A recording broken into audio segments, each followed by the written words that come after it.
Okay. ಇವತ್ತಿನ ಅಧಿವೇಶನದಲ್ಲಿ ಪ್ರಾರಂಭಿಸೋ ಮೊದಲು ಒಂದು ಸಣ್ಣ ಪ್ರಶ್ನೆ ಎಲ್ಲರಿಗೂ. ದಯವಿಟ್ಟು ನಿಮ್ಮ ಮನಸ್ಸಿನೊಳಗೆ ಪ್ರಾಮಾಣಿಕವಾಗಿ ನಿಮ್ಗೆ ನೀವು ಆನ್ಸರ್ ಮಾಡ್ಕೊಳ್ಳಿ. ನಾನು ಕ್ವಶನ್ ಕೇಳ್ತೀನಿ. ನಿಮ್ಮಲ್ಲಿ ಎಷ್ಟು ಜನಿಗೆ ನಿಮ್ಗೆ ಜೀವನ ತುಂಬಾ ನನ್ಗೆ ಅನ್ಯಾಯ ಮಾಡಿದೆ ಅಥವಾ ಆತರ ಯಾವತ್ತಾದ್ರೂ ಅನ್ಸಿದೆ, ಅಥವಾ ಕೆಲವೊಮ್ಮೆ ನೀವು ಕಷ್ಟಪಟ್ಟು ಎಷ್ಟೊಂದು ಕೆಲಸ ಮಾಡಿದ್ರು ಕೂಡ ನಿಮ್ಗೆ ರಿಸಲ್ಟ್ ಬಂದಿಲ್ಲ, ಫಲಿತಾಂಶ ಯಾವುದು ಬಂದಿಲ್ಲ. ಕೆಲವರು ಅದೃಷ್ಟವಂತರು, ನಾನ್ ಮಾತ್ರ ಅದೃಷ್ಟ ಅಲ್ಲ. ಕೆಲವರು ಕಷ್ಟ ಪಡ್ತಾನೆ ಇರ್ತಾರೆ, ಆದ್ರೆ ಮತ್ತೆ ಮತ್ತೆ ಅವ್ರಿಗೆ ಅಂದ್ರೆ ಕಷ್ಟ ಪಡ್ತಾನೆ ಇರ್ತಾರೆ, ಬಟ್ ರಿಸಲ್ಟ್ ಶೂನ್ಯವಾಗಿರುತ್ತೆ. ನೀವು ಈ ತರ ಯಾವತ್ತಾದ್ರೂ ಯೋಚಿಸ್ತಾ ಇದ್ದೀರಾ? ಕೆಲವ್ರಿಗೆ ಮಾತ್ರ ಯಾಕೆ ಯಶಸ್ಸು ಬರುತ್ತೆ, ನಾನು ಎಷ್ಟು ಕಷ್ಟ ಪಡ್ತೀನಿ, ಆದ್ರೆ ಕೆಲವ್ರಿಗೆ ಯಾಕೆ ಈಸಿಯಾಗೆ ಯಶಸ್ಸೆಲ್ಲ ಬಂದ್ಬಿಡುತ್ತೆ, ನಾನು ಎಷ್ಟು ಕಷ್ಟ ಪಟ್ರು ನನ್ಗೆ ಯಾಕೆ ಯಶಸ್ಸು ಬರಲ್ಲ ಅಂತ ನಿಮ್ಗೆ ಯಾವತ್ತಾದ್ರೂ ಅನ್ಸಿದ್ರೆ ನಿಮ್ಗೆ ಆನ್ಸರ್ ಇವತ್ತು ಸಿಗತ್ತೆ ಈ ಸೆಷನ್ ಅಲ್ಲಿ. ಸೊ ಕೆಲವರು ಹಣ, ಆರೋಗ್ಯ, ಸಂತೋಷವನ್ನ ಯಾಕೆ ಆಕರ್ಷಣೆ ಮಾಡ್ತಾರೆ. ಆಮೇಲೆ ಇತರರು ಸಮಸ್ಯೆಗಳು, ಅನಾರೋಗ್ಯ ಮತ್ತು ಒತ್ತಡವನ್ನ ಯಾಕೆ ಆಕರ್ಷಣೆ ಮಾಡ್ತಾರೆ. ಸೊ ಇದು ಅವರ ಅದೃಷ್ಟನ ಅಥವಾ ವಿಧಿಯ, ಅಥವಾ ಹೆಚ್ಚಾಗಿ ಜನರಿಗೆ ತಿಳಿದಿಲ್ವಾ ಇದ್ರ ಬಗ್ಗೆ ಆಳವಾದ ಏನಾದ್ರೂ ಇನ್ನೂ ಡೀಪರ್ ಲೆವೆಲ್ ಅಲ್ಲಿ ಬೇರೆ ಏನಾದ್ರೂ ಇದೆಯಾ ಅಂತ ನಿಮ್ಗೆ ಅನಿಸ್ತಾ ಇದ್ರೆ ಇವು ಎಲ್ಲ ಒಂದು ಪ್ರಶ್ನೆಗಳಿಗೆ ನಿಮ್ಗೆ ಇವತ್ತು ಉತ್ತರ ಸಿಗುತ್ತೆ ಫ್ರೆಂಡ್ಸ್. ಇವತ್ತು ನಾವು ಒಂದು ಚಿಕ್ಕದ ಕತೆ ಹೇಳ್ತೀನಿ, ಅದರ ಜೊತೆ ಪ್ರಾರಂಭಿಸ್ತಾ ಇದೀನಿ. ಒಬ್ಬ ರೈತ ಇರ್ತಾನೆ ಫ್ರೆಂಡ್ಸ್, ಓಕೆ. ಮತ್ತೆ 2 ಬೀಜಗಳನ್ನ ಮಾರ್ಕೆಟ್ ಇಂದ ತೆಗೆದುಕೊಂಡು ಬರ್ತಾನೆ. ಆ ರೈತ ಒಮ್ಮೆ ಒಬ್ಬ ರೈತನಿಂದ ಒಂದಿನ ಅವನು 2 ಬೀಜಗಳನ್ನ ಕೊಂಡ್ಕೊಳ್ತಾನೆ. ಆ 2 ಬೀಜಗಳು ಒಂದೇ ರೀತಿ ಇದ್ವು, ಒಂದೇ ಮಾರ್ಕೆಟ್ ಅಲ್ಲಿ ಒಂದೇ ಇದ್ರಲ್ಲಿ ಕೊಟ್ಟಿರ್ತಾರೆ, ಸೇಮ್ 2 ಬೀಜ, ವ್ಯತ್ಯಾಸ ಏನಿಲ್ಲ. ಆದ್ರೆ ಒಂದೇ ಗಾತ್ರ, ಒಂದೇ ಬಣ್ಣ, ಅದೇ ಆಕಾರ, ಎಲ್ಲವನ್ನು ಒಂದೇ. ಆದ್ರೆ ಅವನು ತನ್ನ ಹೊಲದಲ್ಲಿ 2 ಬೀಜಗಳನ್ನ ನೆಡಬೇಕು ಅಂತ ನಿರ್ಧಾರ ಮಾಡ್ತಾನೆ. ಆದ್ರೆ ಅದರಲ್ಲಿ ಒಂದು ವ್ಯತ್ಯಾಸ ಇತ್ತು. ಏನಂತಂದ್ರೆ ಪ್ರತಿದಿನ ಆ ರೈತ ಮೊದಲ ಬೀಜದೊಂದಿಗೆ ಏನ್ ಮಾತಾಡ್ತಾ ಇದ್ದ. ನೀವು ಅಂದ್ರೆ ಗಿಡಕ್ಕೆ ಹೇಳ್ತಾ ಇದ್ದ ಅವನು, ನೀನ್ ಚೆನ್ನಾಗಿ ಬೆಳಿತೀಯ, ದೊಡ್ಡವಾಗಿ ಮರವಾಗಿ ಬೆಳಿತೀಯ, ನೀನ್ ಸುಂದರವಾದ ಹಣ್ಣುಗಳನ್ನ, ರುಚಿಯಾದ ಹಣ್ಣುಗಳನ್ನ ಕೊಡ್ತೀಯ ನಮ್ಗೆ, ನೀನು ಆರೋಗ್ಯವಾಗಿ ಯಾವುದೇ ಒಂದು ಕೀಟನಾಶಕ ಏನು ನಿನ್ನ ಇದಕ್ಕೆ ಬೇಕಾಗಲ್ಲ, ನೀನು ತುಂಬಾ ಆರೋಗ್ಯವಂತವಾಗಿ ಬಲವಾಗಿ ಬೆಳಿತೀಯ ಅಂತ ಅನ್ಕೊಂಡು ಅದಕ್ಕೆ ಪೋಷಣೆ ಮಾಡ್ತಾ ಇರ್ತಾನೆ. ಪ್ರತಿದಿನ ಒಂದು ಪ್ರೀತಿಯಿಂದ ನೀರ್ ಹಾಕ್ತಾ ಇರ್ತಾನೆ ಅದಕ್ಕೆ. ಆದ್ರೆ 2ನೇ ಬೀಜ, ಇನ್ನೊಂದು ಬೀಜ ಇರ್ತಲ್ಲ, ಅದನ್ನ ಅವನು ನಿರ್ಲಕ್ಷ್ಯ ಮಾಡ್ತಾನೆ. ಕೆಲವೊಮ್ಮೆ ಈ ತರ ಹೇಳ್ತಾನೆ, ಈ ಬೀಜ ಬಹುಶಃ ಸರಿಯಾಗಿ ಬೆಳೆಯಲ್ಲ, ಇದು ದುರ್ಬಲ ಆಗಿರ್ಬೋದು. ಈ ತರ ಒಂದು ನಕಾರಾತ್ಮಕ ಯೋಚನೆ ಅವನ ತಲೆಯಲ್ಲಿ ಬರ್ತಾ ಇರುತ್ತೆ ಇದ್ರ ಬಗ್ಗೆ. ಸೊ ದಿನಗಳು ಕಳೀತವೆ, ವಾರಗಳು ಕಳೀತವೆ ಫ್ರೆಂಡ್ಸ್. ಆಮೇಲೆ ಸ್ವಲ್ಪ ಸಮಯದ ನಂತರ ಮೊದಲು ನೆಟ್ಟಿರೋ ಬೀಜ, ಒಂದೇ ದಿನ ನೆಟ್ಟಿರೋದು, ಬಟ್ ಮೊದಲನೇ ಬೀಜ ಅದಕ್ಕೆ ಒಂದು ಸಕಾರಾತ್ಮಕ, ಒಂದು ಒಳ್ಳೆ ಪ್ರೀತಿಯಿಂದ ಬೆಳೆಸಿದ್ನಲ್ಲ, ಆ ಮರ ಏನಾಗ್ತದೆ, ಬಲವಾದ ಹಸಿರು ಸಸ್ಯ ಆಗಕ್ಕೆ, ಬೆಳೆಯಕ್ಕೆ ಶುರು ಆಗ್ತದೆ. ಆದ್ರೆ 2ನೇ ಬೀಜ ಅಷ್ಟೇನು ಸರಿಯಾಗಿ ಬೆಳೆಯಲ್ಲ. ಈಗ ಪ್ರಾಮಾಣಿಕವಾಗಿ ನೀವು ಹೇಳಿ, ಈ ಬೀಜಗಳು ಬೇರೆ ಬೇರೆ ಆಗಿದ್ವಾ, ವಿಭಿನ್ನವಾ? ಇಲ್ಲ, ಒಂದೇ ಅಂಗಡಿಯಲ್ಲಿ ತಂದು, ಒಂದೇ ಆಕಾರ, ಒಂದೇ ಬಣ್ಣ, ಒಂದೇ ಎಲ್ಲ ಇತ್ತು ಅಲ್ವಾ? ಸೊ ನಂಬಿಕೆ ಮಾತ್ರ ಇಲ್ಲಿ ವಿಭಿನ್ನ ಆಗಿತ್ತು. ಅವನು ನೆಡುವಾಗ ಅವನ ನಂಬಿಕೆ ಏನಿತ್ತಲ್ಲ, ಅದು ಮಾತ್ರ ವಿಭಿನ್ನ ಆಗಿತ್ತು ಫ್ರೆಂಡ್ಸ್. ನಾವು ಅದ್ರ ಮೇಲೆ ಇವತ್ತು ನಾವು ಯಾವುದ್ರ ಮೇಲೆ ಕೇಂದ್ರೀಕರಿಸ್ತೀವೋ ಅದು ಚೆನ್ನಾಗಿ ಬೆಳೆಯುತ್ತೆ ಅಂತ ಈ ಕತೆ ನಮ್ಗೆ ಹೇಳ್ತದೆ. ಸೊ ಮೈ ಡಿಯರ್ ಫ್ರೆಂಡ್ಸ್, ಇವತ್ತು ನಾವು ನಮ್ಮ ಮನಸ್ಸು ಆ ರೈತನಂತೆಯೇ ಕೆಲಸ ಮಾಡ್ತದೆ, ಓಕೆ. ಆಮೇಲೆ ನೀವು ಕೇಳ್ಬೋದು, ನಿಮ್ಮ ಆಲೋಚನೆಗಳೇನಿದಾವಲ್ಲ ಬೀಜಗಳಂತೆ, ನಿಮ್ಮ ಆಲೋಚನೆಗೂ ಬೀಜಗಳಂತೆ. ನೀವು ಭಾವಿಸುವ ಪ್ರತಿಯೊಂದು ಆಲೋಚನೆ ಏನಿದೆ ಅಲ್ಲ, ನೀವು ಅದನ್ನ ಬೆಳೆಸುವಾಗ ಏನ್ ಅನ್ಕೊಳ್ತೀರಲ್ಲ, ಅಥವಾ ಯಾವುದೇ ನಿಮ್ಮ ಮನಸ್ಸಲ್ಲಿ ನೋಡೋ ಯಾವುದೇ ಆಲೋಚನೆ ನಿಮ್ಮ ಜೀವನದ ಒಂದು ಮಣ್ಣಿನಲ್ಲಿ ನೆಡಲ್ಪಟ್ಟಿದೆ ಅಂತ ನೀವು ಭಾವಿಸ್ತೀರಿ. ನೀವು ಪ್ರತಿಯೊಂದು ಭಾವಿಸುವ ಯೋಚನೆಗಳೇನಿದಾವಲ್ಲ ಫ್ರೆಂಡ್ಸ್, ಅವು ಮಣ್ಣಿನಲ್ಲಿ ನೆಡಲ್ಪಟ್ಟಿದೆ. ಯಾಕಂದ್ರೆ ಅವೇ ಬೆಳೆದು ದೊಡ್ಡದಾಗೋದು, ಮರ ಆಗೋದು, ಫ್ರೂಟ್ಸ್ ಕೊಡೋದು, ಎಲ್ಲ ಆಗೋದು, ಅವು ನಿಮ್ಮ ಭಾವನೆಗಳು ಅದರಲ್ಲಿ ಇರ್ತವೆ ಅಂತ ನೆಡಲ್ಪಟ್ಟಿದೆ ಅಂತ ಭಾವಿಸ್ತೀರಾ. ಆಮೇಲೆ ಕೆಲವು ಬೀಜಗಳು ಏನಾಗ್ತವೆ, ಆರೋಗ್ಯವಾಗಿದ್ದರೆ ಆರೋಗ್ಯ, ಸಂತೋಷ, ಅಂದ್ರೆ ನಮ್ಮ ದೇಹದಲ್ಲಿ ನಮ್ಮ ದೇಹ ಮಣ್ಣಿನಂತೆ ತಿಳ್ಕೊಳ್ಳಿ. ಸರಿಯಾಗಿ ನಾವು ಬೀಜ ನಟ್ಟಾಗ ಅಥವಾ ಪ್ರೀತಿಯಿಂದ ಪೋಷಿಸಿದಾಗ ನಮ್ಮ ದೇಹ ಅನ್ಕೊಂಡು, ಆವಾಗ ನಾವು ಆರೋಗ್ಯವಾಗಿರ್ತೀವಿ, ಸಂತೋಷವಾಗಿರ್ತೀವಿ, ಮತ್ತೆ ಯಶಸ್ಸನ್ನ ಕೂಡ ಆಕರ್ಷಣೆ ಮಾಡ್ತೀವಿ. ಸೊ ಕೆಲವು ಬೀಜಗಳು ಅಂದ್ರೆ ಆ 2ನೇ ಬೀಜ ಬೆತ್ತಿದ್ದಲ್ಲ ಆ ರೈತ, ಆ ಬೀಜಗಳು ಅಂದ್ರೆ ನಮ್ಮ ದೇಹದಂತ ಅವನು ನಾವು ವಾಸ ಮಾಡಿದ್ರೆ ನಮ್ಗೆ ಒತ್ತಡ, ಸಮಸ್ಯೆಗಳು, ಭಯ ಬೆಳೀತವೆ. ಘಾತಕಾರಿ ಸತ್ಯ ಇಲ್ಲಿದೆ ಏನಂತಂದ್ರೆ, ಹೆಚ್ಚಾಗಿ ಜನ ಅದನ್ನ ಅರಿತುಕೊಳ್ಳದೆ ನಕಾರಾತ್ಮಕ ಇದ್ರ ಬಗ್ಗೆ ಅವ್ರಿಗೆ ಅರಿವು ಇರಲ್ಲ. ಸೊ ನಾವು ಇಲ್ಲಿ ಅರಿವೆ ಮೂಡ್ಸೋಕೆನೆ ಇಲ್ಲಿ ಬಂದಿರೋದು. ಸೊ ಆ ಅರಿವು ಇಲ್ಲದೆ ಇದ್ದಾಗ ಅವ್ರಿಗೆ ನಕಾರಾತ್ಮಕ ಬೀಜಗಳನ್ನೇ ನೆಡ್ತಾ ಇರ್ತಾರೆ. ಗೊತ್ತಿಲ್ಲದ ಪಾಪ ಅವರು ನಕಾರಾತ್ಮಕ ಬೀಜಗಳನ್ನ ನೆಡ್ತಾ ಇರ್ತಾರೆ. ಅದಕ್ಕೆ ಅವರು ನಕಾರಾತ್ಮಕತೆಯನ್ನೇ ಆಕರ್ಷಿಸ್ತಾರೆ. ಆಮೇಲೆ ನೀವು ಇದ್ರ ಬಗ್ಗೆ ಯೋಚಿಸಿ. ಬೆಳಿಗ್ಗೆಯಿಂದ ರಾತ್ರಿವರೆಗೆ ಅನೇಕ ಜನ ಏನ್ ಮಾಡ್ತಾ ಇರ್ತಾರೆ, ನನ್ನ ಜೀವನ ಎದ್ದ ತಕ್ಷಣನೇ ಅಂದ್ಬಿಡುದು. ಫಸ್ಟ್ ಎದ್ದ ತಕ್ಷಣನೇ ಅಯ್ಯೋ ಬೆಳಗಾಯ್ತಲ್ಲವ, ಏನೋ ಒಂದು ಅವ್ರ ಜೀವನದಾಗ ಸ್ವಲ್ಪ ಕಷ್ಟ ಇತ್ತು ಅನ್ಕೊಳ್ಳಿ, ಬಟ್ ಎದ್ದ ಕೂಡಲೇ ಅವರು ಅದೇ ಅವ್ರ ಮೊದಲೇ ಕೆಲಸ ಅವರು ಆ ಒಂದು ಕೆಲಸ ಏನ್ ಸ್ಟಾರ್ಟ್ ಮಾಡ್ತಾರಲ್ಲ ಅವಾಗ್ಲೇ ಅವ್ರ ಮನ್ಸಲ್ಲಿ ಎದ್ದ ಕೂಡಲೇ ಏನ್ ಬರುತ್ತೆ ಹೇಳಿ, ಜೀವನ ತುಂಬಾ ಕಷ್ಟ, ನನ್ ಬಳಿ ಸಾಕಷ್ಟು ಹಣ ಇಲ್ಲ, ನನ್ನ ಆರೋಗ್ಯ ಹದಗೆಡ್ತಾ ಇದೆ, ನನ್ನ ಸಮಸ್ಯೆಗಳು ಹೆಚ್ಚಾಗ್ತವೆ. ಈಗ ನೀವು ಮಣ್ಣಿನಲ್ಲಿ ಮುಳ್ಳುಗಳನ್ನ ನೆಟ್ಟು ಗುಲಾಬಿ ಹೂಗಳು ಬೆಳಿತವೆ ಅಂತ ನೀವು ನಿರೀಕ್ಷಿಸೋದ್ರಲ್ಲಿ ನೀವು ಆತರ ಕಲ್ಪನೆ ಮಾಡ್ಕೊಂಡ್ರೆ ಅದು ಸಾಧ್ಯನಾ? ನೀವು ಏನು ನೆಡ್ತೀರಾ ಅದೇ ಬೆಳೆಯೋದು. ಸೊ ಖಂಡಿತ ಅದು ಸಾಧ್ಯ ಇಲ್ಲ ಫ್ರೆಂಡ್ಸ್. ಓಕೆ, ಮುಳ್ಳನ್ನ ನೆಟ್ಟು ನಾವು ಹೂವನ್ನ ಬೆಳೀತಾ ಇದೆ ಅಂತ ಅನ್ಕೊಳ್ಳೋದು ತಪ್ಪು. ಅಂದ್ರೆ ನೀವು ಸಿಂಪಲ್ ಆಗಿ ಅರ್ಥ ಮಾಡ್ಕೊಳ್ಬೇಕು. ಇವತ್ತು ಒಂದು ಏನಂತಂದ್ರೆ ಶಕ್ತಿಶಾಲಿ ವಿಷಯದ ಬಗ್ಗೆನೇ ನಾವು ಮಾತಾಡಕ್ ಹೋಗ್ತಾ ಇದ್ದೀವಿ. ಅದೇ ನಿಮ್ಮ ಆರೋಗ್ಯ, ನಿಮ್ಮ ಸಂಬಂಧಗಳು, ಹಣ, ಸಂತೋಷ ಮತ್ತೆ ನಿಮ್ಮ ಹಣೆ ಬರವನ್ನ ಸಹ ಇದು ಬದಲಾಯಿಸಬಹುದು. ಸೊ ಇದು ತುಂಬಾ ಪವರ್ಫುಲ್ ಇದು ಇದೆ.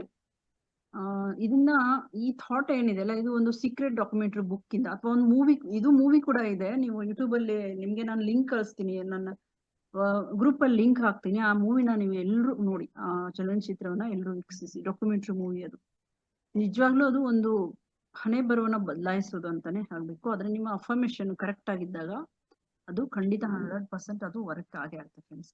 ನಿಮ್ಮ ಜೀವನದ ಅದೃಷ್ಟ ಅಥವಾ ವಿಧಿ ಸಂಭವಿಸ್ತದೆ, ಮತ್ತೆ ಅದನ್ನ ತುಂಬಾ ಜನ ನಂಬ್ತಾರೆ ಕೂಡ. ಸೊ ಯಶಸ್ಸು ಕೆಲವೇ ಅದೃಷ್ಟವಂತರಿಗೆ ಮಾತ್ರ ಅಂತ ಅವರು ಭಾವಿಸ್ತಾರೆ. ಕೆಲವು ಜನ ಏನಂತಾರೆ, ಯಶಸ್ಸು ಕೆಲವು ಅದೃಷ್ಟವಂತರಿಗೆ ಮಾತ್ರ. ಲಕ್ಕಿ ಅಂತ ಪದ ಅಲ್ಲಿ ಬಳಸೇ ಇಲ್ಲ. ಅಲ್ಲಿ ಲಕ್ಕಿ ಅಂತ ಪದ ಅಲ್ಲಿ ಬರೋದೇ ಇಲ್ಲ, ಇದ್ರಲ್ಲಿ ಬರೋದೇ ಇಲ್ಲ.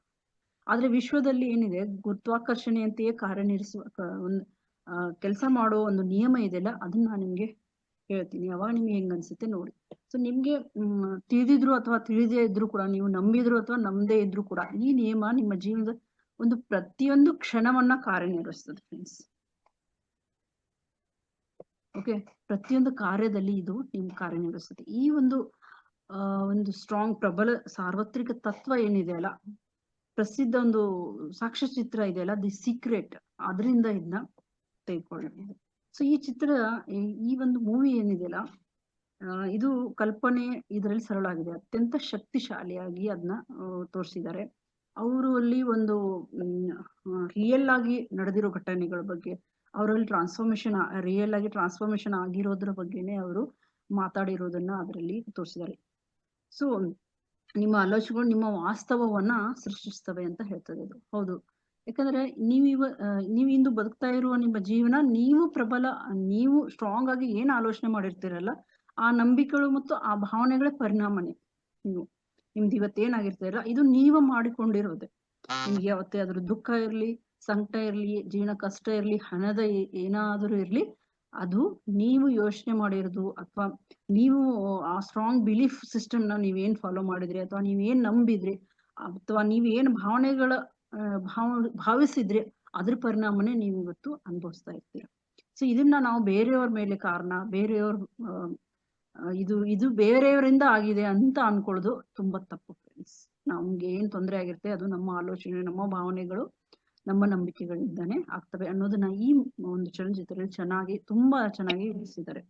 ಸೊ ಈ ಒಂದು ಚಲನಚಿತ್ರ ಆಕರ್ಷಣ ನಿಯಮ ಎಂಬ ಸಾರ್ವತ್ರಿಕ ತತ್ವದ ಬಗ್ಗೆ ನಿಮ್ಗೆ ಕಲಿಸ್ತದೆ ಫ್ರೆಂಡ್ಸ್. ಸೊ ಆಕರ್ಷಣ ನಿಯಮ ಅಂತಂದ್ರೆ ಏನು? ಆಕರ್ಷಣ ನಿಯಮ ಹೇಳ್ತದೆ, ಇಷ್ಟವು ಆಕರ್ಷಿಸುತ್ತದೆ. ಅಂದ್ರೆ ನೀವ್ ಏನ್ ಇಷ್ಟ ಪಡ್ತೀರಾ ಅದನ್ನೇ ಆಕರ್ಷಿಸ್ತೀರಾ ನೀವು ಅಂತ. ನೀವು ನಿರಂತರವಾಗಿ ನೀವೇನ್ ಯೋಚಿಸ್ತೀರೋ ಅದೇ ನಿಮ್ಮ ಜೀವನದಲ್ಲಿ ಆಕರ್ಷಿಸ್ತೀರಾ. ನೀವು ಅದನ್ನೇ ಅಟ್ರಾಕ್ಟ್ ಮಾಡ್ತೀರಾ. ನೀವು ಈ ಸಮಸ್ಯೆಗಳ ಬಗ್ಗೆ ಯೋಚಿಸಿದ್ರೆ ನೀವು ಹೆಚ್ಚಿನ ಸಮಸ್ಯೆಗಳನ್ನ ಆಕರ್ಷಿಸ್ತೀರ. ಸಪೋಸ್ ನೀವು ಭಯವನ್ನ ಆಕರ್ಷಿಸಿದ್ರೆ ಯು ಅಟ್ರಾಕ್ಟ್ ಭಯವನ್ನು. ನೀವು ಪರಿಸ್ಥಿತಿಗಳನ್ನ ಭಯಕ್ಕೆ ಆಕರ್ಷಿಸ್ತೀರ. ಸೊ ನೀವು ಅನಾರೋಗ್ಯಕರನ್ನ ಆಕರ್ಷಿಸಿದ್ರೆ ನೀವು ಕಳಪೆ ಆರೋಗ್ಯವನ್ನೇ ಆಕರ್ಷಿಸ್ತೀರ. ನೀವು ಸಮೃದ್ಧಿಯನ್ನ ಆಕರ್ಷಿಸಿದ್ರೆ ನೀವು ಅವಕಾಶಗಳನ್ನ ಆಕರ್ಷಿಸ್ತೀರ. ನೀವು ಸಂತೋಷವನ್ನ ಆಕರ್ಷಿಸಿದ್ರೆ ನೀವು ಸಂತೋಷದಾಯಕ ಅನುಭವಗಳನ್ನ ಆಕರ್ಷಿಸ್ತೀರ. ಸೊ ನಿಮ್ಮ ಮನಸ್ಸು ಒಂದು ಅಯಸ್ಕಾಂತ ಮ್ಯಾಗ್ನೆಟ್ ಇದೆ ಫ್ರೆಂಡ್ಸ್. ನಿಮ್ಮ ಆಲೋಚನೆಗಳು ವಿಶ್ವಕ್ಕೆ ಕಂಪನಗಳನ್ನ ಕಳಿಸ್ತವೆ. ನಿಮ್ಮ ಆಲೋಚನೆಗಳು ವಿಶ್ವಕ್ಕೆ ಕಂಪನಗಳು ಕಳಿಸ್ತವೆ, ಮತ್ತೆ ಆ ವಿಶ್ವ ಏನಿದೆ ಅಲ್ಲ, ಯೂನಿವರ್ಸ್ ಇದೆ, ಅದೇ ರೀತಿಯಲ್ಲಿ ನಿಮ್ಗೆ ಅನುಭವಗಳನ್ನ ನಿಮ್ಗೆ ಮರಳಿ ಅದು ಕಳಿಸ್ತದೆ. ಅದರ ಮೂಲಕ ನಾವು ಪ್ರತಿಕ್ರಿಯಿಸ್ತೇವೆ. ಅದ್ರ ಕಳಿಸೋ ಮೂಲಕ ಅದು ಪ್ರತಿಕ್ರಿಯಿಸ್ತದೆ ನಮ್ಗೆ ಅಷ್ಟೇ. ಸೊ ನಿಮ್ಮ ಆಲೋಚನೆಗಳು ಕೇವಲ ಖಾಸಗಿ ಒಂದು ಮಾನಸಿಕ ಚಟುವಟಿಕೆ ಅಲ್ಲ, ಅವು ಸೃಜನಶೀಲ ಶಕ್ತಿಗಳು. ನೀವು ಭಾವಿಸೋ ಪ್ರತಿಯೊಂದು ಆಲೋಚನೆಯು ನಿಮ್ಮ ಭವಿಷ್ಯನ ರೂಪಿಸ್ತದೆ ಫ್ರೆಂಡ್ಸ್, ನೆನ್ಪಿಟ್ಕೊಳ್ಳಿ. ಓಕೆ, ನೀವು ಭಾವಿಸೋ ಪ್ರತಿಯೊಂದು ಆಲೋಚನೆಯು ನಿಮ್ಮ ಭವಿಷ್ಯವನ್ನ ರೂಪಿಸ್ತದೆ. ಪ್ರಸಾರ ಕೇಂದ್ರವಾಗಿ ಅಂದ್ರೆ ಮನಸ್ಸು, ನಿಮ್ಮ ಮನಸ್ಸನ್ನ ರೇಡಿಯೋ ಕೇಂದ್ರದಂತೆ ಯೋಚಿಸಿ, ಅಂದ್ರೆ ರೇಡಿಯೋ ಫ್ರೀಕ್ವೆನ್ಸಿ ತರ ನೀವು ಅದನ್ನ ಫೀಲ್ ಮಾಡಿ. ನೀವು ನಿಮ್ಮ ಆ ಫ್ರೀಕ್ವೆನ್ಸಿ ಏನಿದೆ ಅಲ್ಲ, ಅಂದ್ರೆ ನೀವು ರೇಡಿಯೋ ಯಾವ ಕಡೆ ನೀವು ಆ ಫ್ರೀಕ್ವೆನ್ಸಿನ ಯಾವ ತರ ಸೆಟ್ ಮಾಡ್ತೀರಾ, ಅದೇ ಟ್ಯೂನ್ ಬರುತ್ತೆ, ಅದೇ ಸಾಂಗ್ ಬರುತ್ತೆ ಅಲ್ವಾ. ಅದೇ ತರ ನೀವು ಆ ಒಂದು ಆವರ್ತನ, ಭಯಕ್ಕೆ ನೀವು ಟ್ಯೂನ್ ಮಾಡಿದ್ರೆ ಭಯ ಕಾಡ್ತದೆ ನಿಮಗೆ. ಚಿಂತೆ ಮತ್ತು ಸಕಾರಾತ್ಮಕ ನಕಾರಾತ್ಮಕ ಟ್ಯೂನ್ ಆಗಿದ್ರೆ ಆವರ್ತನಕ್ಕೆ ಹೊಂದಿಕೆ ಆಗುವ ಸಂದರ್ಭಗಳನ್ನ ನೀವು ಸ್ವೀಕರಿಸ್ತೀರ. ಅದಕ್ಕೆ ಸೆಟ್ ಆಗೋ ತರಾನೇ, ಅಂದ್ರೆ ನೀವು ಏನ್ ಸೆಟ್ ಮಾಡಿರ್ತೀರಾ ಅದೇ ನೀವು ಆಕರ್ಷಿಸ್ತೀರ. ಆದ್ರೆ ನಿಮ್ಮ ಮನಸ್ಸು ವಿಶ್ವಾಸ, ಕೃತಜ್ಞತೆ, ಪ್ರೀತಿ ಆ ಟ್ಯೂನ್ ಮಾಡಿದ್ರೆ, ಮತ್ತೆ ಸಮೃದ್ಧಿಗೆ ಟ್ಯೂನ್ ಆಗಿದ್ರೆ, ವಿಶ್ವವು ಅವಕಾಶಗಳನ್ನ ನಿಮ್ಮ ಸಕಾರಾತ್ಮಕ ಫಲಿತಾಂಶಗಳೊಂದಿಗೆ ನಿಮಗೆ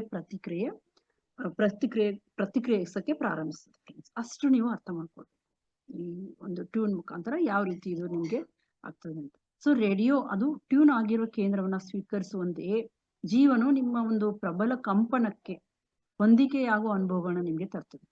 ಅದಕ್ಕೆ ಸೆಟ್ ಆಗೋ ತರಾನೇ ಆ ಕಂಪನಕ್ಕೆ ಸೆಟ್ ಆಗೋ ತರ ಅನುಭವಗಳನ್ನ ಕೂಡ ನಿಮ್ಗೆ ಕೊಡೋದು. ಸೊ ಹಲವು ಜನ ಏನ್ ಮಾಡ್ತಾರೆ, ಅನೇಕ ಜನ ಏನ್ ಮಾಡ್ತಾರೆ, ತಿಳಿದೆಯೇ ಅವುಗಳ ಮೇಲೆ ಅವ್ರಿಗೆ ಗೊತ್ತೇ ಇರಲ್ಲ, ಮತ್ತೆ ಪಾಪ ಏನ್ ಮಾಡ್ತಾರೆ, ಆತರ ಅಂದ್ರೆ ಈ ತರ ನಾವು ಅಟ್ರಾಕ್ಟ್ ಮಾಡ್ತೀವಿ ಅನ್ನೋದು ಗೊತ್ತಿರಲ್ಲ. ಬಟ್ ಅವ್ರು ತಿಳಿದೆಯೋ ಅವುಗಳ ಮೇಲೆ ಏನ್ ಮಾಡ್ತಾರೆ, ಕೇಂದ್ರೀಕರಿಸ್ತಾರೆ. ಅದು ಸಾಲ ಇರ್ಬೋದು, ಅನಾರೋಗ್ಯ ಇರ್ಬೋದು, ವೈಫಲ್ಯಗಳಿರ್ಬೋದು, ದೂರುಗಳಿರೋರು. ಮತ್ತೆ ನಂತರ ಅವರು ಜೀವನ ಏಕೆ ಇಷ್ಟೆಲ್ಲ ಮಾಡಿ ಮತ್ತೆ ಜೀವನ ಯಾಕೆ ಕಷ್ಟ ಆಗ್ತಾ ಇದೆ ಅಂತ ಆಶ್ಚರ್ಯ ಪಡ್ತಾ ಇರ್ತಾರೆ. ಸೊ ಈಗ ಮೇನ್ ಪಾಯಿಂಟೇ ಬರೋಣ. ವಿಶ್ವ ಬೇಡ ಅನ್ನೋ ಒಂದು ಪದ ಇದೆ ಅಲ್ಲ, ನೆಗೆಟಿವ್ ಥಾಟ್.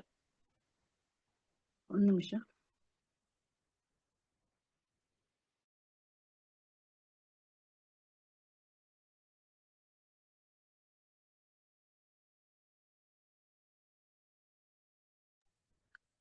ಸೊ ಬೇಡ ಅನ್ನೋ ಒಂದು ಬೇಡ ಒಂದು ನಕಾರಾತ್ಮಕ ಪದ ಇದೆ ಅನ್ನೋದು ಏನಿದೆ ಅಲ್ಲ ಫ್ರೆಂಡ್ಸ್, ಅದನ್ನ ವಿಶ್ವ ಇದು ಸ್ವೀಕರಿಸೋದಿಲ್ಲ. ಅದನ್ನ ಈ ಒಂದು ಮೂವಿ ನಮ್ಗೆ ಕಲಿಸ್ತದೆ. ನನ್ಗೆ ಅನಾರೋಗ್ಯ ಬೇಡ ಅಂದ್ರೆ, ನೀವೀಗ ನಿಮ್ಗೆ ನಾನು ಅಫರ್ಮೇಶನ್ ಮಾಡುವ ಅಂತ ಹೇಳಿದಾಗ ನನಗೆ ಅನಾರೋಗ್ಯ ಬೇಡ ಅಂತ ನೀವ್ ಹೇಳಿದ್ರಿ ಅನ್ಕೊಳ್ಳಿ, ಇದು ರಾಂಗ್ ಅಫರ್ಮೇಶನ್. ಓಕೆ, ಅನಾರೋಗ್ಯ ಅಂತ ಪದ ಬತ್ತಿಲ್ಲ, ನೀವು ಏನ್ ಹೇಳ್ತೀರಲ್ಲ ಅದು ಅದನ್ನ ಸ್ವೀಕರಿಸ್ತದೆ ಯೂನಿವರ್ಸ್. ಬೇಡ ನೆಗೆಟಿವ್ ಥಾಟ್ ಬಂತು, ಇದು ನಿಮ್ದು ವರ್ಕ್ ಆಗಲ್ಲ ಅಫರ್ಮೇಶನ್. ವಿಶ್ವವು ಅನಾರೋಗ್ಯವನ್ನ ಮಾತ್ರ ಕೇಳ್ತದೆ. ನೀವು ಇಲ್ಲಿ ಅನಾರೋಗ್ಯ ಅನ್ನೋ ಪದವನ್ನ ಯೂಸ್ ಮಾಡಿದ್ರಿ. ಸೊ ಆ ವಿಶ್ವಕ್ಕೆ ಈ ಒಂದು ಥಾಟ್ ಏನಿದೆ ಇಲ್ಲ, ಇದು ಅನಾರೋಗ್ಯವನ್ನ ಆಕರ್ಷಣೆ ಮಾಡ್ತದೆ, ಮತ್ತೆ ನಿಮ್ಗೆ ಅನಾರೋಗ್ಯವನ್ನ ಕೊಡ್ತದೆ. ಅದಕ್ಕೆ ಅಫರ್ಮೇಶನ್ ಏನಿದೆ ಅಲ್ಲ, ಅದು ನಿಮ್ದು ತುಂಬಾ ಕರೆಕ್ಟ್ ಆಗಿರ್ಬೇಕು. ಆದ್ರಿಂದ ನಿಮ್ಮ ಗಮನವನ್ನ ನೀವು ಏನ್ ಬಯಸ್ತಾ ಇದ್ದಾರೆ ಎಂಬುದ್ರ ಮೇಲೆ ಇರ್ಬೇಕು. ನೀವು ಏನ್ ಭಯ ಪಡ್ತೀರಿ ಎಂಬುದ್ರ ಮೇಲೆ ಅಲ್ಲ. ನೀವು ಏನ್ ಬಯಸ್ತೀರಿ ಅದ್ರ ಮೇಲೆ.